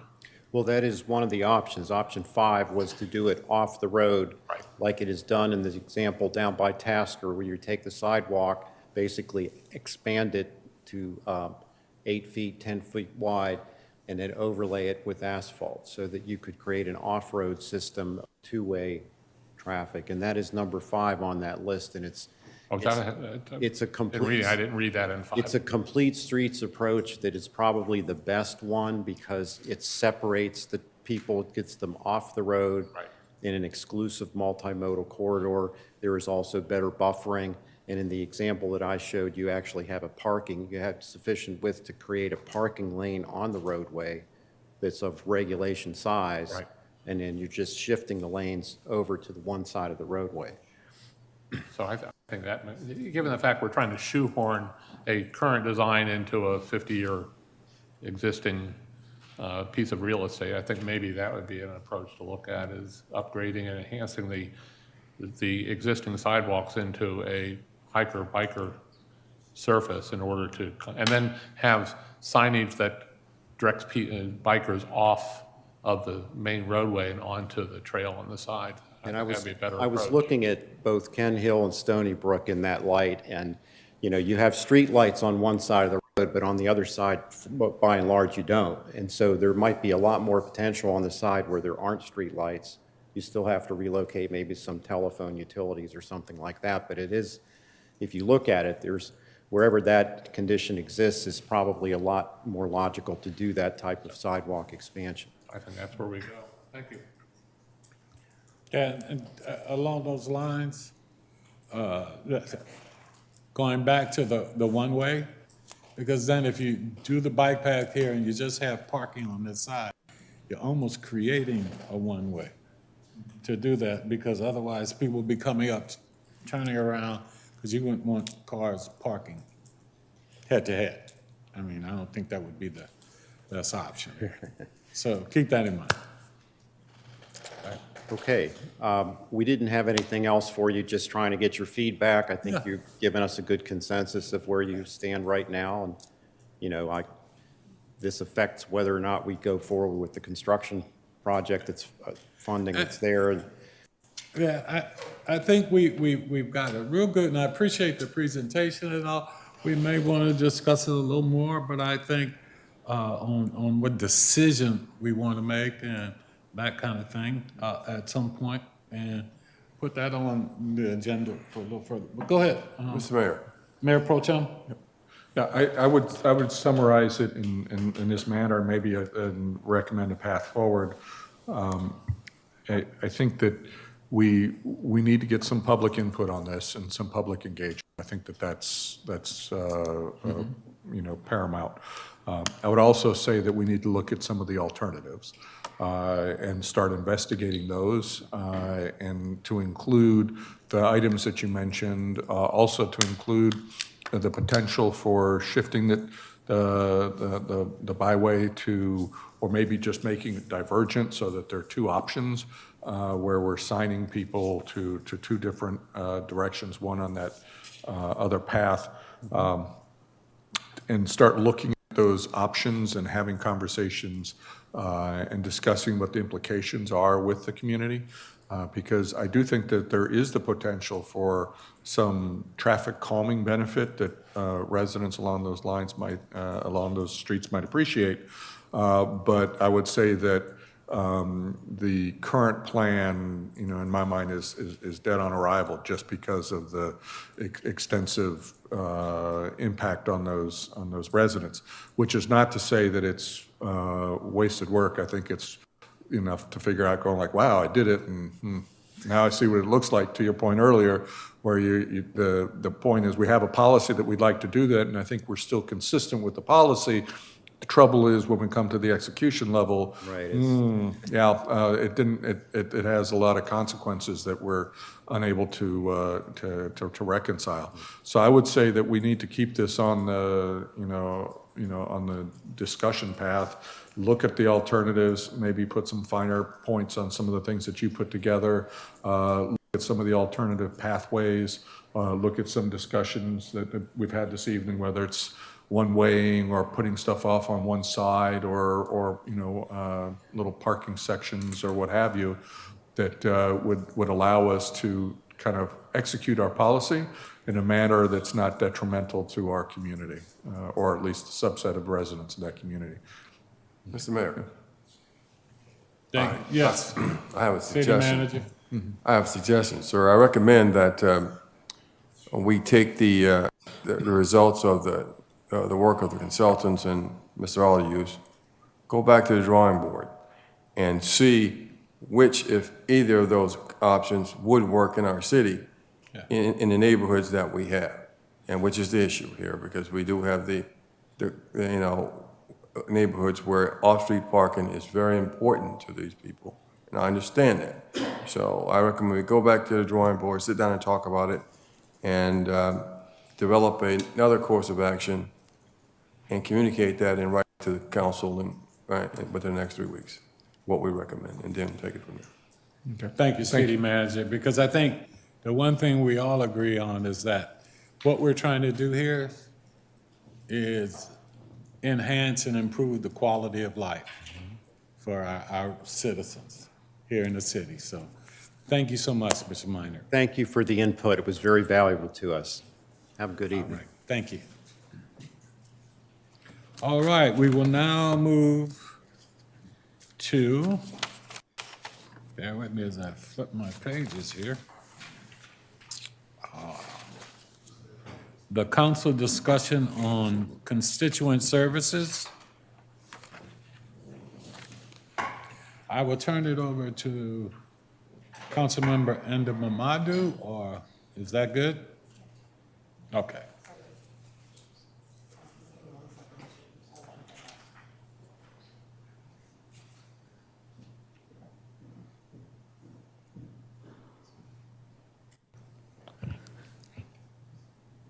Pardon me, my throat is a little dry. All right, good evening again, colleagues. And thank you so much, Mr. Mayor. So before I give context on this discussion, I would just like to put forward the solution that was a good solution that was raised by Councilmember Rogers on how to move forward on constituent services response. Going forward, I think, just to lay the ground, I think a good process for us to look at adopting would be, number one, clarifying issues with constituents. So when a constituent does raise an issue with the city, particularly a council member or a member of city staff, clarifying the issue with the resident, visiting any type of locations that are associated with any issue that they are highlighting or amplifying, making any recommendations to the council or the city manager, and then when appropriate, following up with the department head and closing it out with that city council person. It has been my experience at this current time that we don't have a set and standardized process with constituent services. So oftentimes in District 4, when a constituent raises an issue, they will usually come to myself, or sometimes they come to staff. That could be a separate process that I'm unaware of. But they will usually raise an issue to myself. I will bring that forward to staff. And sometimes there is often a lack of closing the loop or an understanding of where that request or where that issue that issue that has been raised lies in the process. And so just to create more clarity going forward and to make sure that nothing falls between the cracks and that there are no constituents who are feeling unheard, left out, or that they are not being taken with the utmost urgency, that's the process that I think we should adopt going forward. Now, to give other people context who are in the room who may not be aware of the issue. This evening, you heard from Mr. Sutton, the husband of Mrs. Simone Silva Sutton, who essentially had some issues on the intersection of Mount Oak and Notting Hill Drive. Now, that issue was first brought forward to myself and members of staff on December 18th due to some back and forth and inconsistencies and dropping of the ball, which is what I recognized when I read through the email chain. That issue did not get closed out until February 2nd. Now, from the beginning of the time where the constituent raised this issue, there was a number of misunderstandings and misunderstandings and miscommunications. The constituent was consistently told that the county would be the appropriate contact, that there were certain roads that were owned by the county, and that the constituent should just speak and work with the county. The constituent at that point came back and kept saying, hey, well, the county keeps telling me that you own this portion of the road. This is not helpful. I don't know what I'm supposed to do. The county keeps pointing me back to the city. Going forward, there was a number of back and forth on the county, the city, and then essentially on February 1st, after the constituent inquired again on January 17th, I then at that point said, you know what, despite the back and forth, to alleviate that, let's just put this on a council agenda because it feels like the issue is not getting addressed. And at that point, the constituent had raised that she felt disrespected and that she was not being handled with the utmost care and with the utmost urgency. So I put this on the council agenda for us to discuss that whatever this process is going forward, that it is finalized, and so no other constituent across the city of Bowie, for me particularly District 4, feels that we are not meeting their requests and their concerns with the utmost urgency. Now, since that time, since my putting this on the agenda, or my request to put this on the agenda on February 1st, on February 2nd, there were improvements that were made to Notting Hill Drive, which is the portion that the city is responsible for. And I also have spoken to County Council Member Watson. I spoke to her in depth and at length on the phone, where she will also be working with Department of Transportation on the county side to make the necessary improvements, or to understand what the necessary improvements are that need to be made at Mount Oak, and we'll be following up with the constituent directly. So she will handle the county portion, and she will work with us to make sure that we're updated at all times. But on our side, it seems like the necessary improvements have been made, but going forward, I would not like to see this type of lapse in communication or length of time when a constituent raises something. I would not like to see that happen again. So thank you, Mr. Mayor.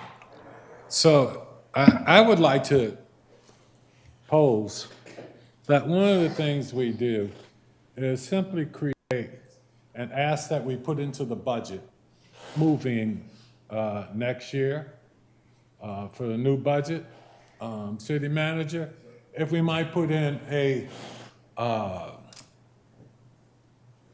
council liaison, someone working on staff that if there is any loop that needs to be closed, just someone who can handle some basics. I think it is all of our responsibility to be responsive to our constituents and those type of things, but just someone, and I'm not talking about a major dollar figure, who can make sure that the loops get closed and that the people get their feedback.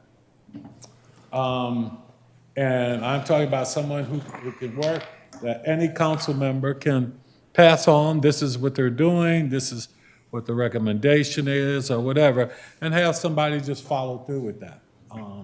Your thoughts, City Manager? Well, Mr. Mayor, thank you very much. We here, staff, believe that we do a pretty credible job of supporting our constituents and the residents. We have a business operation division, and Madam Zertor and Seth, they know everybody at WSSC, BG&E, and we put people in contact with those folks all the time. One of the problems that occurred here was there was direct communications with the Public Works Director, and I wasn't included. That slowed down the reaction process. So I would appreciate that in the future, in any case, that if you're gonna, I don't mind people going direct to department directors, but I simply can't enforce it if I don't know it's going on. All right, and so now the other issue here was this is government. We have these bureaucracies that exist and are real. Mount Oak is a county road. We simply have no authority to do anything on that county road. Of course, we have all authority on Notting Hill, technically. However, The area where we did the work was county property technically.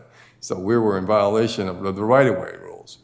Now, I doubt if they'll make an issue out of it, but in order to help the resident out, we made those upgrades to Notting Hill, specifically on the county's right-of-way. I did contact Councilmember Watson. We talked early in the morning, and she gave me all the data, who to contact, which is what Maddie and her team would do, so that the residents could get in contact with the traffic engineer for the county. Because I was informed by the county councilwoman that they didn't want to hear from us. They wanted to talk to the resident to find out what the circumstances are. And we could always do our own traffic study out there, but it would be meaningless because it's not our road. And we have no authority to do that. But I'm working on the budget. If the council wants me to add a liaison person so that the coordination between the city and other agencies can be in the hands of the council person talking directly, fine. But what needed to happen here, as far as my experiences in the last 25 years, once we found out what the resident's problem was, and got in contact with the right local government official, which was Ingrid Watson, the ball got rolling, and I'm not sure what they're going to do now. This is a very busy county road, and I'm not sure what their practices are, or whether they'll be willing to put traffic controls on that road, because it is a 35-mile road. But obviously, from what the resident talked about, something needs to be done. Mm-hmm. We believe that putting a stop bar and a very visible stop sign on Notting Hill, that will help. And we know that that sort of thing worked in Old Town. But it's the council's consensus that we add a liaison. I'm not sure one person is going to be enough, but I'm required to be frank and honest, all things considered. You know, but because then that person will have to split them up between 6 people. Yeah. So City manager, so you understand, and this isn't just about this incident. When I talk about that liaison, that's somebody who I hope would not be, it would be someone who, after we've gone through our process, again, we are responsible to our constituents, and we do that. And we need somebody to pass the ball on with, which should not be, I'm saying, I'm not talking about somebody to take on our constituent services. Let me be clear. But I also know that we need to have someone to be able to help. As we're getting bigger as a city, and as staff is going through the process, I think it'd be good that we have someone that we can turn to as well and do that. So I'm gonna go, you had your hand up first, but we'll go back to Councilwoman Ndubamadu, then, I'm sorry, Michael, Councilman Rogers, and then you, Michael. Go ahead, please. Thank you so much, Mr. Mayor. A couple of thoughts really quickly, and then I'll turn it over to my colleagues. Let me respectfully disagree. On the 20th of December, I am looking at an email in my email chain where the city manager was included on our Director of Public Works' response on this particular issue. Now, originally on the 18th, I did send an email directly to our Director of Public Works, just moving fast, full-time job, just moving fast, so it wasn't anything intentional. And on the 20th, our city manager was included on this email when the Director of Public Works responded. Then, of course, this went through a number of different variations where this constituent was told, reach out to the county, and this constituent also then responded and said, hey, the county is telling me this is a city-owned road. Let me clarify my issue here. Let me just be very clear. My issue is a constituent was directed to go to the county. The county then told the constituent that this is not a county-owned, this portion is not a county-owned road. That's fine if it is a county-owned road. Now, at that point, we have pretty much, I want to say about 7-ish administrative-like roles. 10 minutes, call the county and get to the bottom of the constituent's issue. If the constituent is being told by the county, this is for the city of Bowie, as a constituent, at that point, what am I going to do? If I'm being told do this, I'm doing it, and the person in which I'm being told do this by is now telling me it's somebody else's responsibility.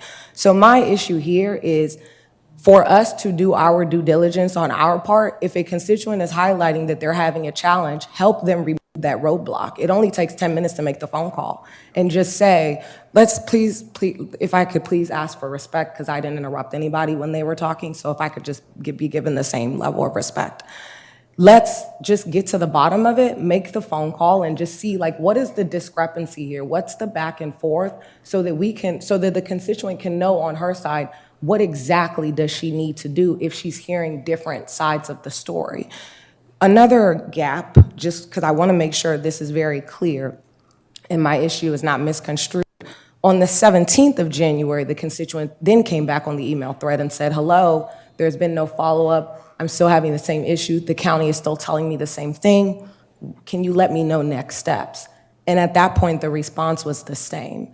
And so for me, it's just about, it takes 10 minutes, call the county, get to the bottom of it, and then let us know what we need to do. And that way, in my regard as a council member, if I need to make the phone call to the county or my counterparts on the county or the state level to get to the bottom of the issue, I can do that because I now know what the discrepancy is, so I know who to talk to help remove the roadblock for my constituent that she's experiencing. However, this went on for 2 months. The ball was dropped. It just was, unfortunately. If you look at the email chain, this is all public record. And the constituent felt and explicitly expressed to me as her council representative that she felt that there was no sense of urgency around her issue. And so I'm just looking for clarity in closing the loop. If a constituent raises something, we know there's a challenge, she's still facing a challenge, just close the loop with me or close the loop with the constituent and get to the bottom of the discrepancy, and let's not keep giving the constituent the runaround, because at the end of the day, we're all here for them. Like, that's what we're all here for. And I'm not alluding to any nefarious intent on anybody's behalf. I'm not saying that we have a bad staff. That's not what I'm saying. I'm just representing my constituent and bringing forth what she amplified to me so that we don't repeat this practice again. Thank you. Thank you, Councilman. I think we had Councilwoman Rogers and then Councilman Steph. Thank you. So I just want to make a couple comments. One, because of my experience in dealing with communications and the effectiveness of organizations, one thing that I have found that discrepancies and disagreements always come about because of miscommunications and not clearly understanding what the expectations are.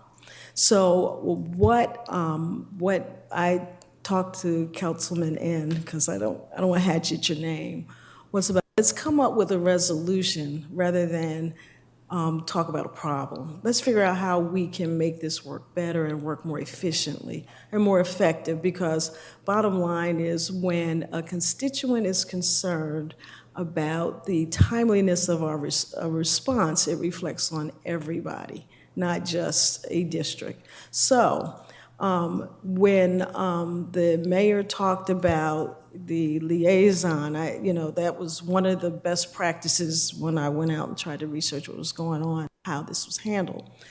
It's not so much you need a liaison for daily operations for the council people. We're responsive. When I get a phone call about something that's happening in Upper Marlboro that I have no jurisdiction over, I just pick up the phone and I call somebody. I mean, it's not a big deal. That's what we're here for.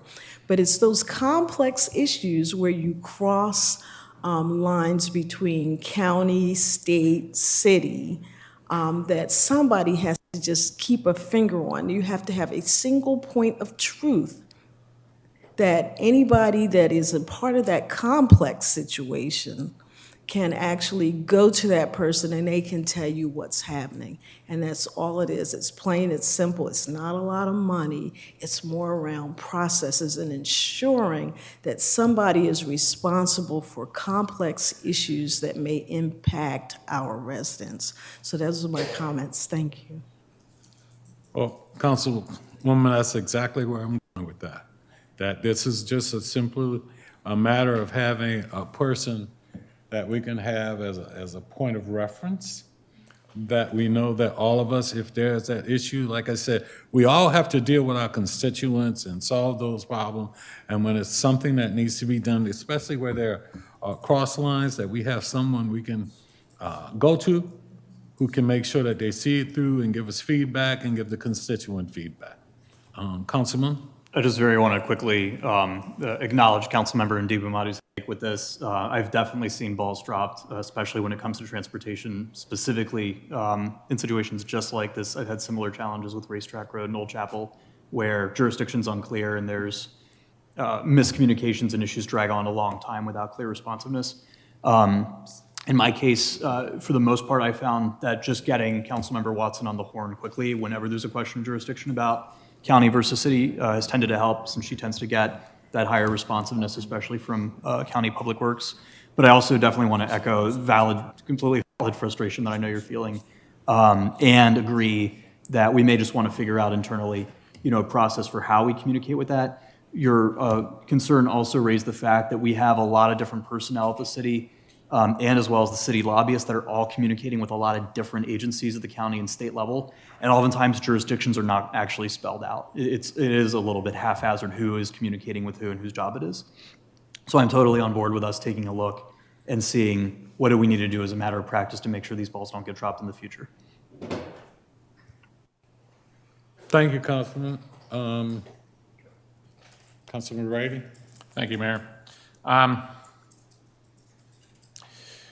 Putting my old hat on, if you will, when I was on the council before, typically the way I handled it, and because I view this as, if you look at our budget document, if you look at our chain of command, we as a body only have one employee, Mr. City Manager.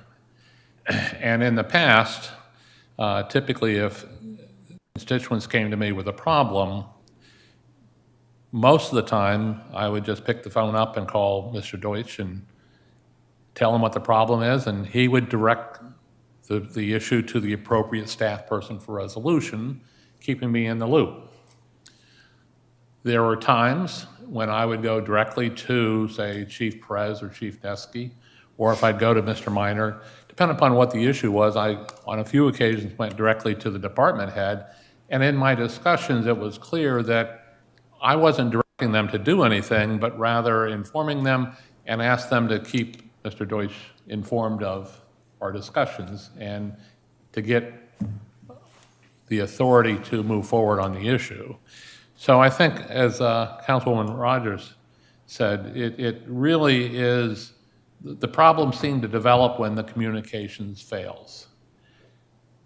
So I think we need to look at what's causing the failures of the communication. So the only question that I have, I look at the front page of our website, because that's where most people see the city. They don't come to City Hall anymore. They don't call the city anymore. They go to the web page. And on the front page of the city's website, they have a request for service, which I imagine that's where most of the vast majority of problems that occur that a citizen might need help on would go through that avenue, but it might be a little more better explained, if you will. A service request could be interpreted as I need a water meter reading, or I have a problem with the water. I think maybe emphasize a little bit better.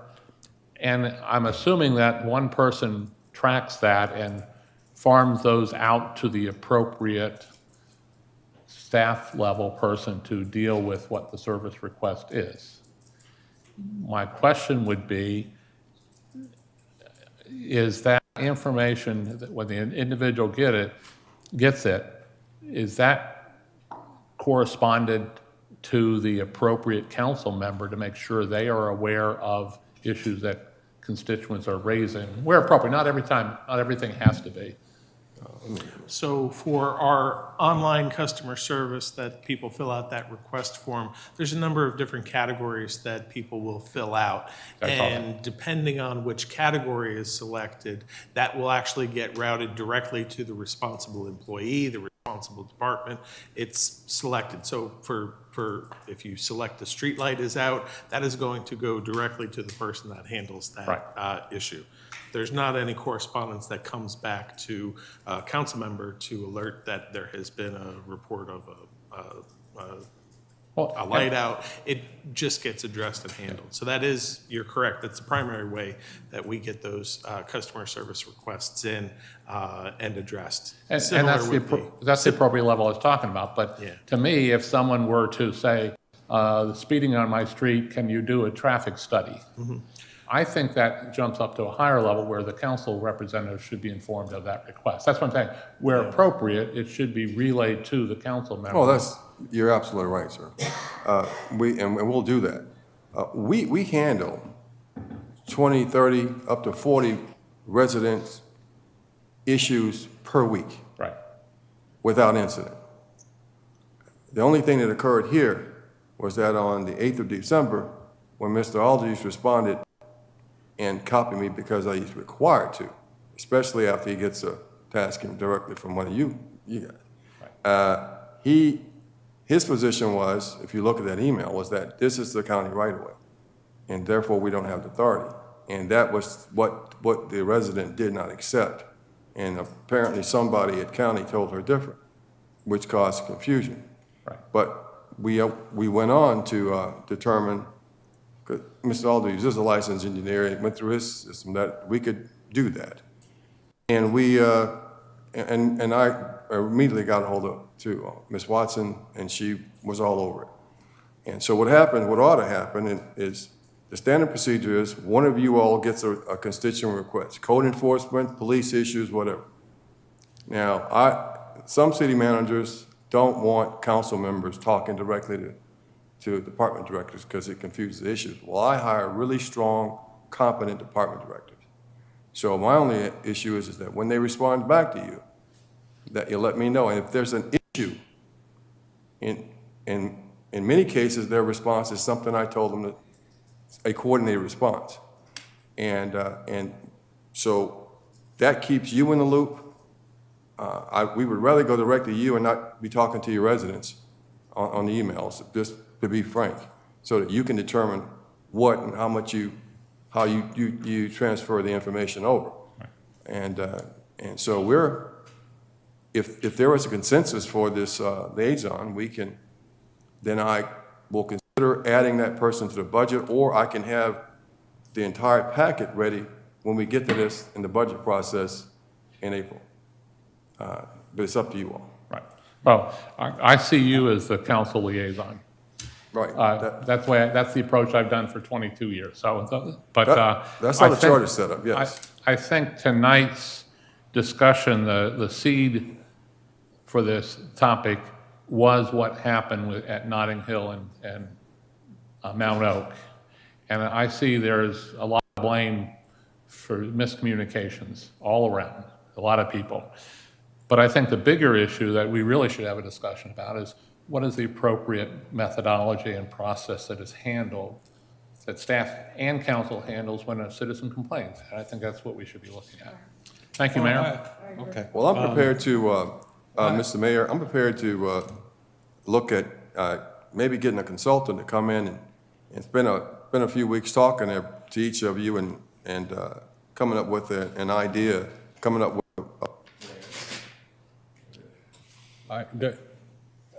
Councilmember Ndubadu had her hand up, so I want to recognize. Yeah, thank you so much, Mr. Mayor. There's one more thing that I wanted to point out that came to mind as some of my colleagues were talking.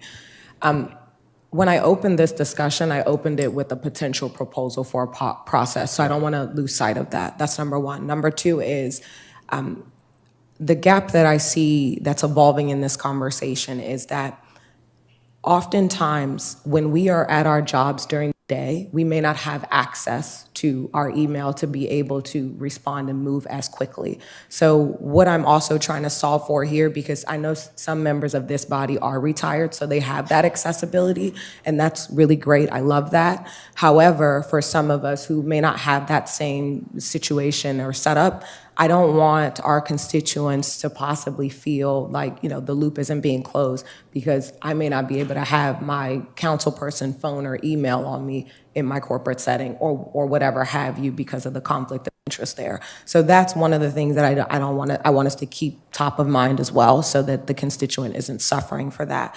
And then the last comment that I would just highlight without going back. Respectfully, I would like to have that same opportunity to go directly to the city manager and have that be the relationship and have that be the process that we follow when it comes to constituent responses or constituent amplifications or whatever have you. However, given what you have seen this evening, I don't have the same privilege. And so that is directly why I went to the department head in this circumstance, moving a little fast too, because solutions oriented, just trying to solve the problem. But at the same time, sometimes this type of interaction is what I'm trying to avoid, but still solving the problem for my constituents. So respectfully, I just want to highlight that I may not have that same privilege that everybody else may have up here to have that direct line of effective communication. So thank you. Thank you. I think, Assistant City Manager, I may have cut you off. You were about to say something when I was recognizing the lady who had her hand up. Go ahead. Mr. Lott was referencing in regards to constituent services, sort of looking at their relationship between the council and the staff in terms of how all that works. One of the things that we can do, there are folks out there that specialize in working with councils and with staff and walking through a process in terms of identifying what all of your needs are in terms of communication, what staff offers in terms of that, and helping to bridge that dialogue and that discussion. So if there's some difficulty in terms of that communication and you want us to look at, having someone help facilitate that conversation, find path forward, we'd be glad to take a look at doing that. I'm willing to use my contingency account. Go ahead, City Manager. I'm willing to use my contingency account for FY 2024 to fund that if you all are so inclined, just to move forward. Thank you, City Manager. All right. Any other comment? I got to go to Mayor Pro Tem first. So, all right, just a quick comment that was elicited by the dialogue back and forth, and that was about communication, being off-site and not always having access to email. This is the way I get mine. My cell phone there's a nuisance factor with that.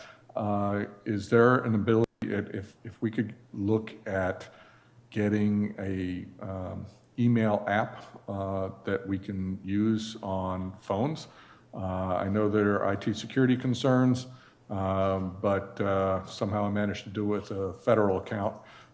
So I think we should be in a position to utilize email on our personal cell phones one way or another, because that does make it quicker. And I do have an issue with, my day job, time's off, it's off limits for me. So anytime I have access and greater access, that would be beneficial if I could get it through my cell phone. So if we could take a look into that, that would be great. We'll investigate that, sir. Thank you. Okay, Councilman Esteve.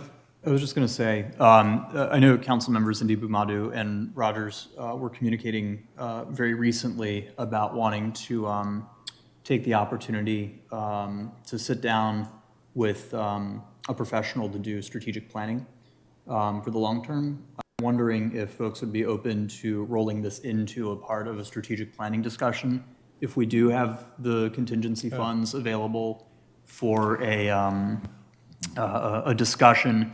This is absolutely something that would be appropriate to bring up in a strategic planning session.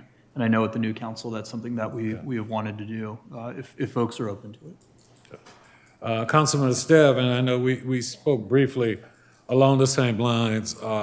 because we do have to get back on track on having our council retreat, at which time we were looking at doing the strategic plan. But I think we should also put in some of these comments about communications and relationships and go with that as part of that. Start with the retreat, though. I think, Okay. I think you might want to start with the retreat so we can have a discussion and set some parameters that would then lead into the strategic plan. Yeah, because when we talked, it was about starting off with the retreat and then bringing in, talking about trying to do strategic planning, and we can also bring this in as a part of that. So, Councilman Rogers? Sure, and that goes back to having a more comprehensive discussion around a liaison. I think that that needs to be talked more before we move forward with making any type of final decisions. We need to just figure out how it works, and it's all about sitting down and talking, so thank you. Thank you. Yeah, because but the one thing I do want the city manager to do is start looking at what those numbers look at and putting it in the budget. Remember, as we go through the budget process, we approve or disapprove. We add or we cut from it. And so putting that in now will give us an opportunity to have that. And particularly if we move forward and decide that's something we want to do, the city manager will have had a chance to talk to and look at his budget and make sure it's in there. Okay? All right, good. We are now, any other comments before we move on? All right, we are now going to item E, which is a council discussion on budget for the Smart Cities Task Force or work group. Councilwoman Mamadu, I think this was an item you added to the agenda. Yes, thank you so much, Mr. Mayor. Again, good evening, those of you who are watching, and to my colleagues again. I did request an update on smart cities. So essentially, for those of you who do not know, I am the IT committee liaison for the city council. And it is my responsibility to work with the IT committee and essentially ensure that their initiatives are amplified to this body, and we advocate for all IT-related issues and also support our wonderful IT department within city staff.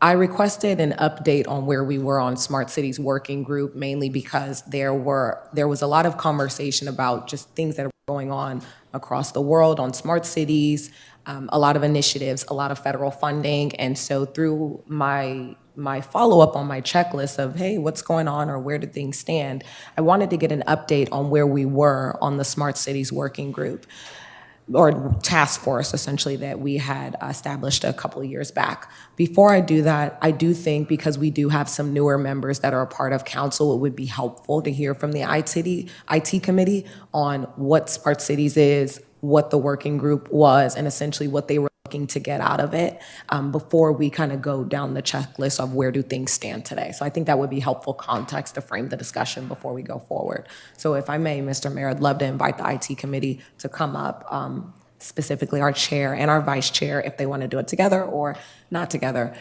to come up and just give us some brief context on smart cities and what the working group was about and essentially what they were looking to get out of it. Thank you. Welcome. Thank you.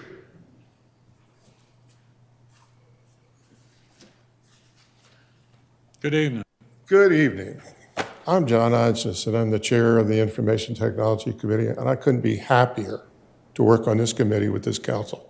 It's an honor. It's an honor to work with you all. I've lived in Bowie for 41 years, and I will tell you right off the bat, we moved here from West Virginia, and we weren't here 7 months before my wife just says, Bowie just works. And it's the truth. Bowie just works. And it's not that Bowie's got a problem with being a dumb city. Bowie's actually a pretty smart city.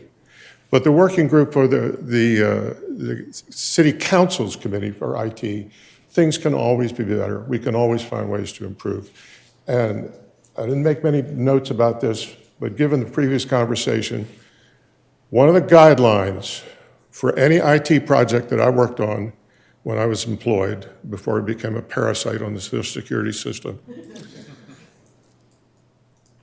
Ohio, only handle information once. You collect the data in a way that can be easily handed off into other departments so that the person who does the handoff knows it's been picked up, the person who picks up knows who sent it to them. When they reach a conclusion, it goes back to the people that are involved. That's the way it works in multi-million-dollar corporations. That's been the guideline for just about every federal government software project I've worked on, that we only want to handle information once. When you live in a world where you've got to take an email, copy it into an Excel spreadsheet, put the Excel spreadsheet into PDF format, mail it to somebody down the street who probably is living still in fax world. This has got to go. The tools to do this have been in place for 25 years. The problem is they can't always be easily implemented without a lot of thought and cross-departmental stuff, cross-departmental communication on what objectives are. Years ago, we could have called it zero defects. Years ago, we could have called it re-engineering. When we started this project in 2019, we called it Smart Cities. It was Joanne who brought that to us. Thank you very much, and made it part of our agenda, okay? We weren't here just to make sure that there were printers available to be shared in every department, that we wanted to have smart cities. We've been working on it since 2019, and I hope we've been doing a fairly effective job communicating that to council and to staff. Staff has been cooperative every time we've asked a question on what's going on and explained where the opportunities and limitations are. We boiled down this what I call four principles. The first principle is for everybody, the city employees, the city residents, that there should be digital equity and inclusion. There is not enough imagination and innovation in the world to solve that problem forever, so it's a constant struggle. We need to make continuous improvements or recommend continuous improvements in the efficiency, accuracy, timeliness, and overall effectiveness of city operations. And I will tell you personally, this city operates in one of the top quintiles of city operations. It doesn't mean it's perfect, it just means it's pretty darn good. But there are things that can make it better. The city should provide prompt, transparent, secure, and accessible access for all public-facing services.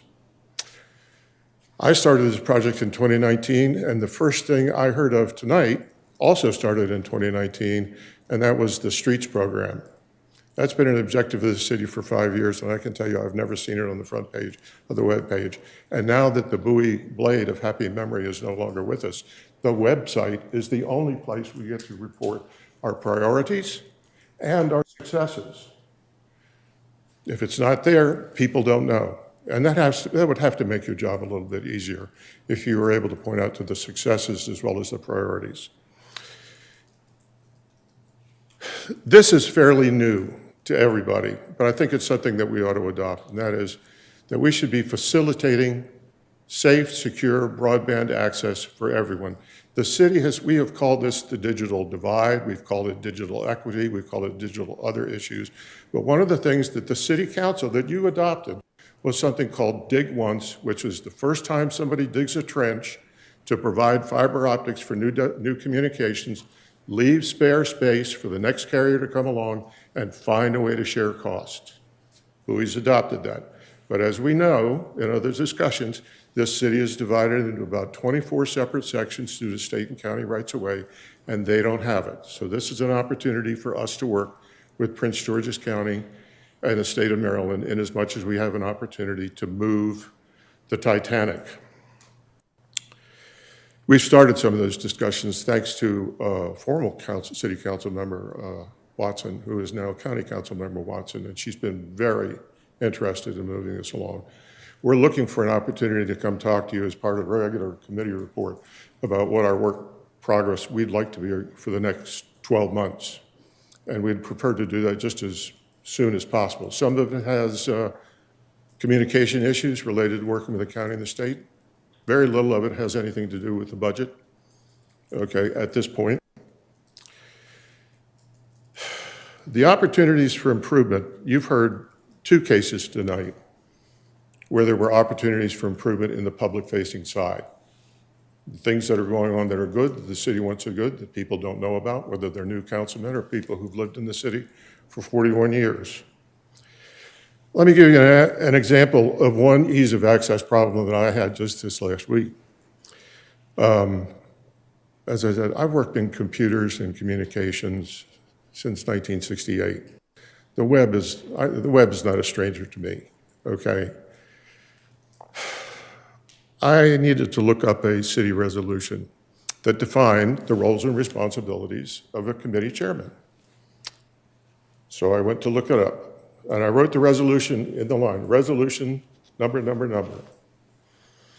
The first page that showed up was to tell me how the city wants community cats managed.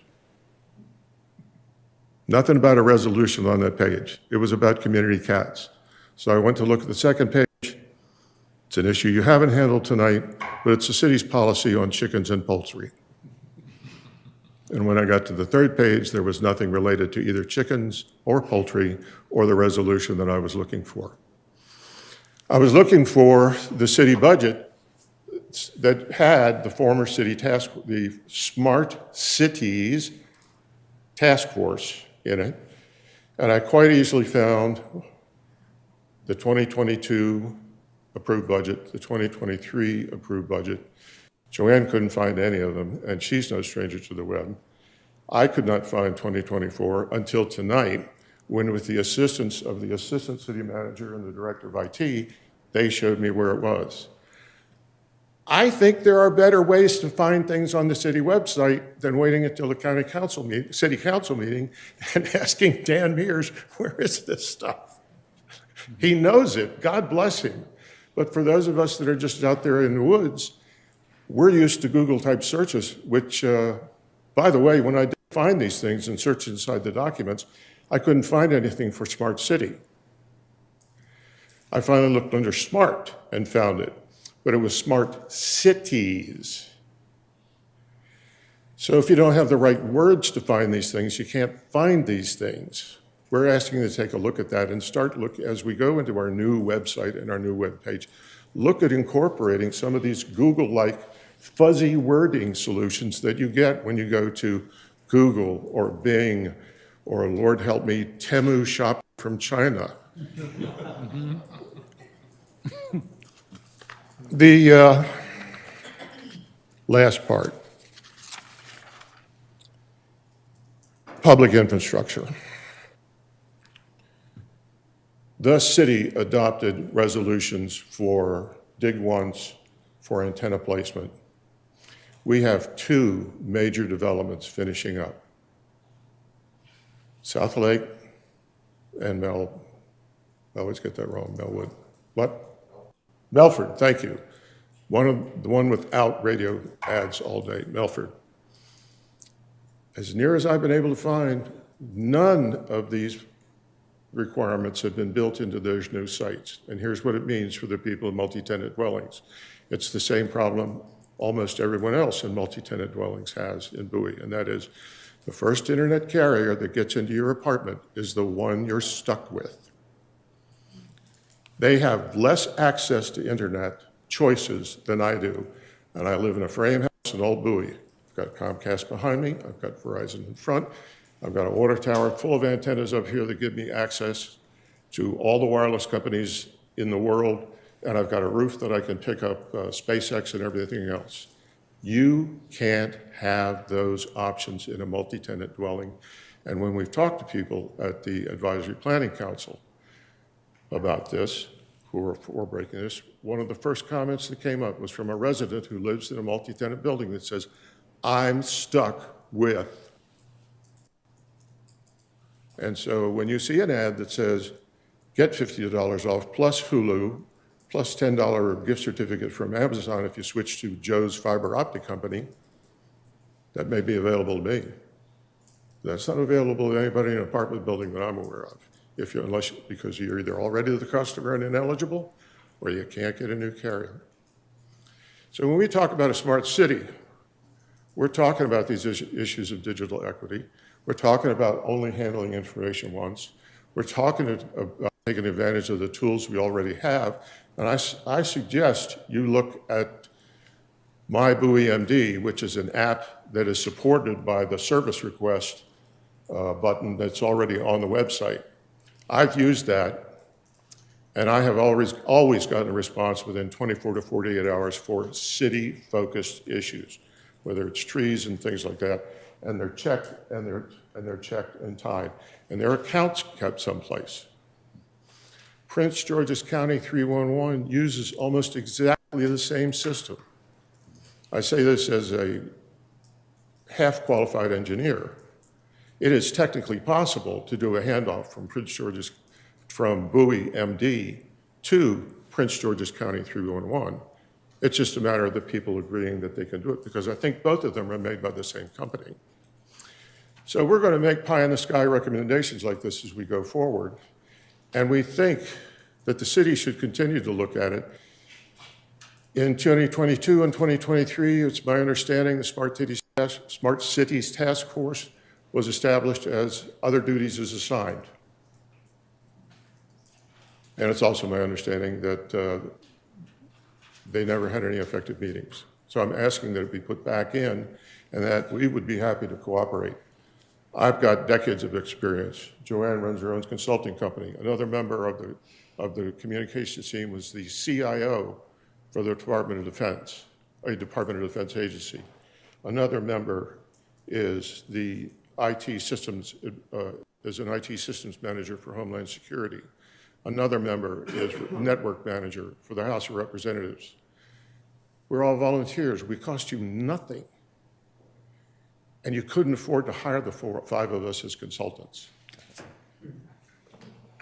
And we'd be happy to assist the council, the city, in doing these, in addressing some of these issues, because I also know that a really great IT solution that costs $1 million and only provides $5 worth of benefit is a stupid solution.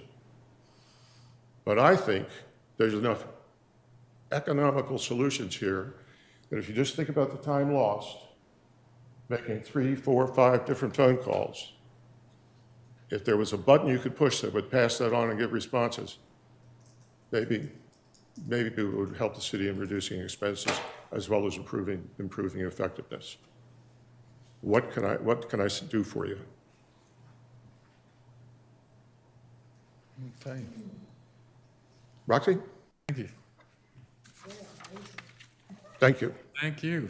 And I am tickled plumb to death to work for you all. Thank you. Councilwoman? Thank you, Mr. Mayor. John, thank you so much for that informative, insightful, and just exciting presentation. We appreciate it.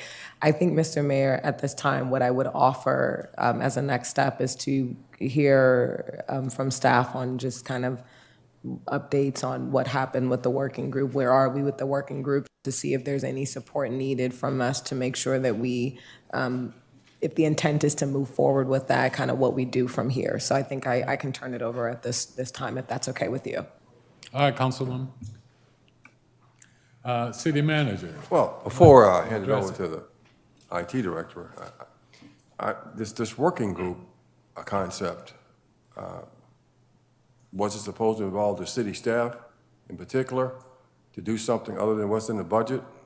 I'm not aware of, unless, we know the IT committee was working on something, but I wasn't aware of anything that was assigned to the staff in particular, but Todd, go ahead and jump in there. The only thing I see is in the 2023 adopted budget that there is. Excuse me, Todd, I apologize, but I can't quite hear you. Is that better? Yeah. Sorry about that. There was a line item for a task force to be created in the business operations portion of the budget. And there said that there was a report that would be completed. So I would have to defer to business operations. I'm sorry, Mr. Watt. I would have to defer to business operations to find out what, what the results of that was.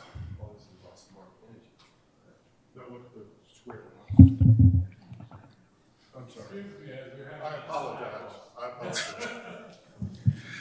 Yeah, so I was saying in the budget for the fiscal year 2023 adopted budget, there was a line item in the business operations portion that said research, evaluate, create a smart cities task force to determine how smart city policies and best practices can be applied to city operations to increase effectiveness and efficiency.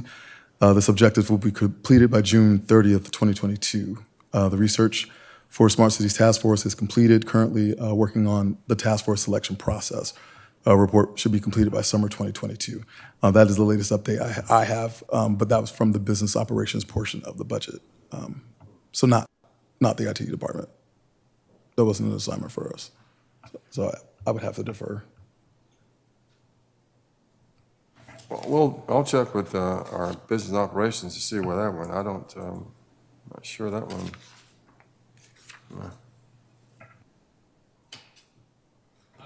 It wasn't in the right, it's certainly not in the right place for smart cities, but I mean, it should have been an IT's department back then. But we'll see what was accomplished, if anything, and get back to you, Mr. Mayor.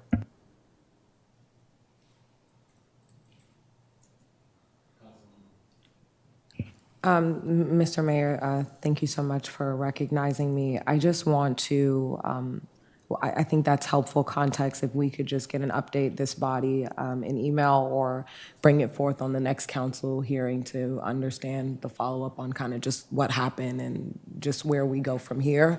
I think that's my focus.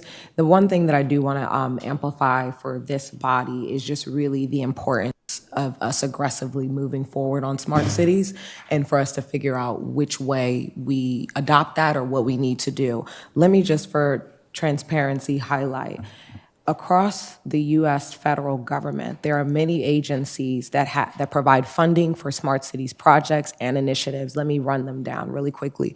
You have the National Science Foundation. You have the Department of Transportation, Department of Energy, Department of Commerce, Environmental Protection Agency, Department of Homeland Security, Housing and Urban Development, and Department of Agriculture. Each one of those agencies provides funding for smart cities projects and initiatives that this city could be moving forward on and could be leading in that area. Now, we have met with Prince George's County's IT department or their CIO a number of different times where they have indicated that they do not currently at this time have established smart cities priorities. So it is my belief and is my recommendation that we not wait for the county and we establish what our priorities are going to be and we move forward expediently on this. Because as I've stated in many other council hearings, there are a number of different grants that we could be applying to or that we could be looking at to partner, whether that's on energy initiatives and, light bulb replacements, or whether that is Internet of Things with our traffic patterns. We just talked about traffic this evening, and just really being able to get more real-time proactive data so that we are not in a reactive posture. That's not my way of saying we're always in a reactive posture, but that's my way of saying that we could always be looking for improvements. And just to give you an example really, really quickly, because I want to pull from a study that I had the opportunity of researching from ABI Research that highlighted typical smart cities in the future. Governments could save as much as $4.9 billion annually with lighting, smart buildings, transportation patterns and climate initiatives and so many and so forth. And if you just look down the street, one of our dear friends that is in proximity to us, which is the District of Columbia, is doing a lot of different things with smart cities. A good example of that is their analytics program that uses data from some of their video cameras to identify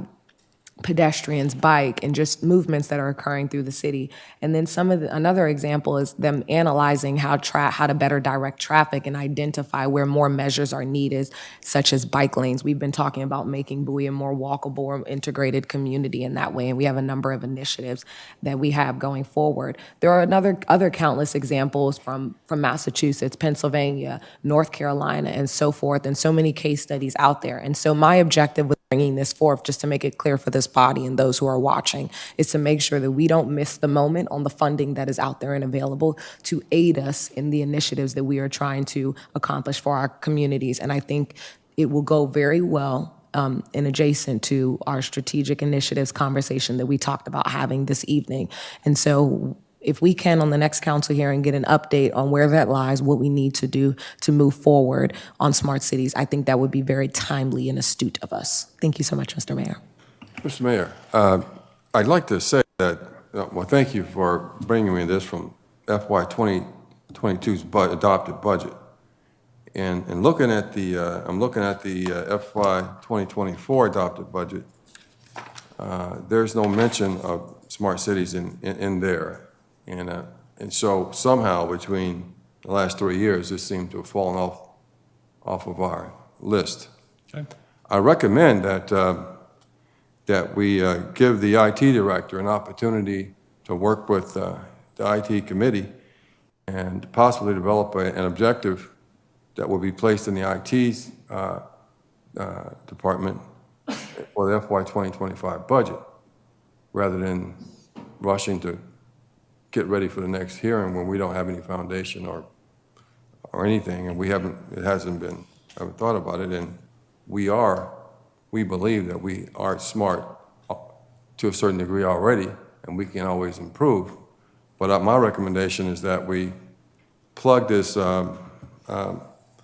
this objective into Todd Peterson's budget for 2025 with the appropriate amount of funding, so we can go out and hire consultants to help us with this, because all of our people are gainfully employed, and this would be a big task. But that's my recommendation. Thank you, City Manager. I think what I'd like to see us try to do is at this point incorporate smart cities back within the budget, within the line item, as part of a tasking that we do. I think also what I think we could do, and Todd, you may be able to give me a little more insight, through the city, and that is see about our IT committee, but also those we're really looking at doing smart cities type thing to help identify those items that we as a city can go and that our IT folks can use. And what I mean by that is there may be grants, there may be money out there, and you may have some ears to the ground due to numbers and experiences that Todd may also have, and what he's already brought to us and our city has done, and just get some feedback. And actually look at putting in the term smart cities. City Manager, I'm just looking at us having a line item at this time as we move forward, not trying to put a budget in, and I think we all agree with that at this point, correct? Todd? So the work that my department generally does is very internal facing. We hardly ever do any external facing work, and I believe that's why initially the Smart Cities Initiative was put in the business operations budget, because they are more of an outward facing organization. We already do a myriad of things that make the city smart. I think at this point we need to decide on how we want to make the city smarter.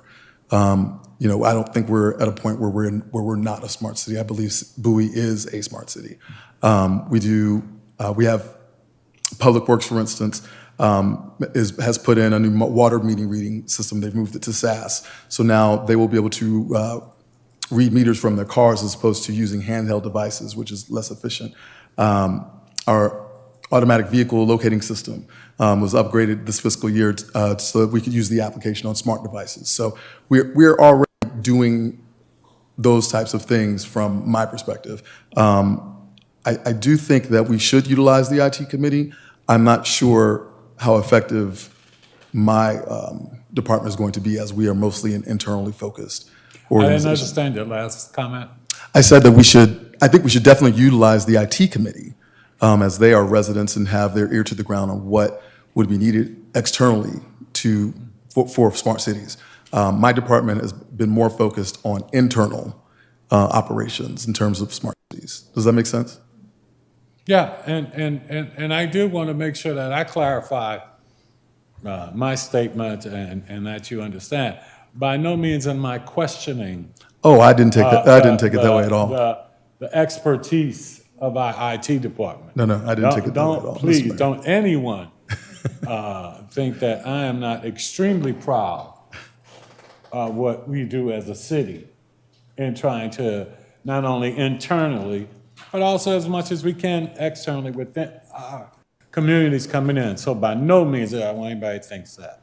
But I think you're right, but I like what you're saying, but I think as a line item, or as a point of where we just talk about smart cities, that I think you would agree that your eye is on the ball for the next big thing that you need to do to make sure we stay ahead of everybody else, correct?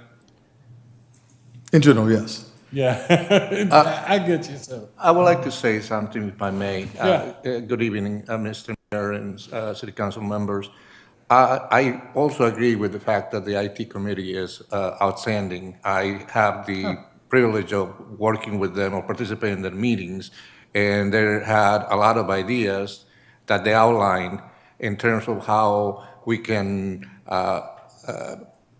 disseminate information to the residents through our website, and that's what Todd is saying, that will be the outside.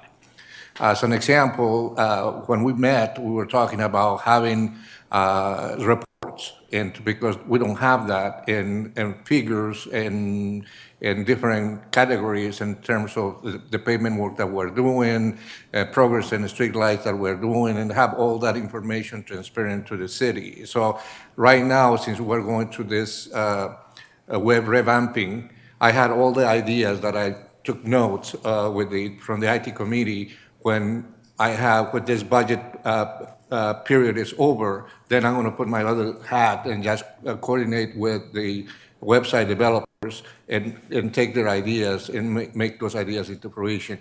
So I don't think we're wasting any time. And I didn't know about the smart cities either, but what I do know is that they are very effective communicating what type of things that we can be doing. They asked me about putting some kind of devices to measure flow in stormwater or in stuff like that. So there are different discussions that we have, and I said, well, it's a very good idea. I don't know if this applies to a city of our side, but they have excellent ideas. But my point is that we can still working, and I echo again that word that we are a smart city. And in terms of one of the things that was not mentioned is we already have SCADA projects to monitor our water plant and our wastewater plant remotely. So, and we're investing a lot of money in doing that. So it's a matter of being smarter, but continue working with the IT community. Yeah, I believe we've all kind of agreed on the same thing and kind of have gone sort of a 360 from my perspective. One moment. And that is, when we talk about putting in smart cities, a lineup, one of the things I'm talking about there is we get together and we do our discussions on how we move forward and all we're going to do. I think what we're saying is that we put that in there. It'd be something we keep conscious of. You all are. It looks like everybody's in agreement with that. Mm-hmm. That we're a smart city, and I don't think anyone has challenged that. I think what it was is just simply saying there was a task force who was focusing and helping on with that, and we kind of just as a council let it just fall out of the budget and the whole thing. But what I'm saying is we could put that back. And again, I wasn't calling on any financial numbers there, except having it in there so that hopefully we can find some grants. And we can put that as a line item, that we get some additional monies that doesn't necessarily have to be, quote, IT, but that we run across with smart cities that can enhance some of our other areas within the city. So that's how I see that. So again, I think we're all saying the same thing, and I think we're all on the same page. I think as we talk about a smart cities task force, we're simply not saying that be members of or all of the IT committee and working in conjunction with the liaison, and I think you have to be, as you already are, engaged, Todd, so I think we're on the same page. So having said that, Councilwoman? Yes, Mr. Mayor, thank you so much for the acknowledgement. The one thing that I think you did a great job at beautifully bringing that together and just really honing in on the point. I wanted to just amplify your point and clarify. My objective here is that I have identified 8 agencies that provide federal funding for initiatives. It is not by no means talking about where our posture is today. I'm looking at the projects that we are trying to do going into the future and trying to find ways to supplement the budget so that we don't have to, have some other further discussions. And so it's really to ride the waves of the time. We have a new governor in office that has a number of different initiatives that I believe that fall under the smart cities category that we could also be leveraging. A good example of that I will highlight that some of the District 4 constituents raised to me is that this task force, like let's just say hypothetically looking into the future, if we had this task force, recently there was a mass distribution by the state on Chromebooks on, alleviating that digital equity gap and some of the things that John talked about. The city of Bowie did not receive any. Greenbelt did, Montgomery County did, and Anne Arundel did. And so these are examples of just kind of opportunities that come down the pike that we find out about through our lobbyists or through various channels or the media or however, that we could be leveraging on behalf of our constituencies should we have these directives or strategic initiatives or, kind of line items on this is what we categorize as smart cities. These are priorities under smart cities. These are the areas of opportunity in which we are trying to leverage so that we as our respective colleagues can leverage our counterparts on the state and the federal level to get access to that funding that's out there to support city staff in their initiatives and alleviate some of the burden. So I just wanted to clarify that point there. Okay, thank you. Any other comments from council members? Councilman Brady? Was that an uh-oh? No, I think it's a good concept, and I think there has been identified value down the road, but my concern or my question really goes to what has happened in the last couple of years, because in the 2022, where is it? 2022 adopted budget, there is a reference, goal 4 is research, evaluate, and create a smart cities task force. This objective will be completed by June 30th, 2022. And then in the 23 adopted budget, there's a report on the achievement of the goal. It says this objective will be completed by June 30th, 2022, and then it explains, research for the Smart City Task Force is completed, currently working on the task force selection process. Report should be completed by summer of 2022. Was that report ever completed? Has the task force selection process been completed? Do we have a task force? So, there's something from a year and a half ago that I'd like to see, at least I would like, maybe, if not the returning members of the council, Councilwoman Rogers and I can get copies that relate to this issue over the last couple of budget years. It'd be helpful to understand how we got to where we are today and where do we go next. Thank you, Mayor. Thank you, Councilman. Okay, at this time, any other comments? Anyone? Hey, thank you, everyone. At this time, I will entertain a motion. Mr. Mayor, I'd like to make a motion to adjourn. A second. Okay, at this time, we will open discussions. I'd like to There filibuster. being none, at this time, I would like to call for the vote. All in favor, please respond with an aye. Aye. Opposed, same favor. Motion carries. Hey, I'd like to thank everyone for all the input. Thank you, and we appreciate it. And again, please enjoy all you can in Black History Month. Thank you. Councilwoman.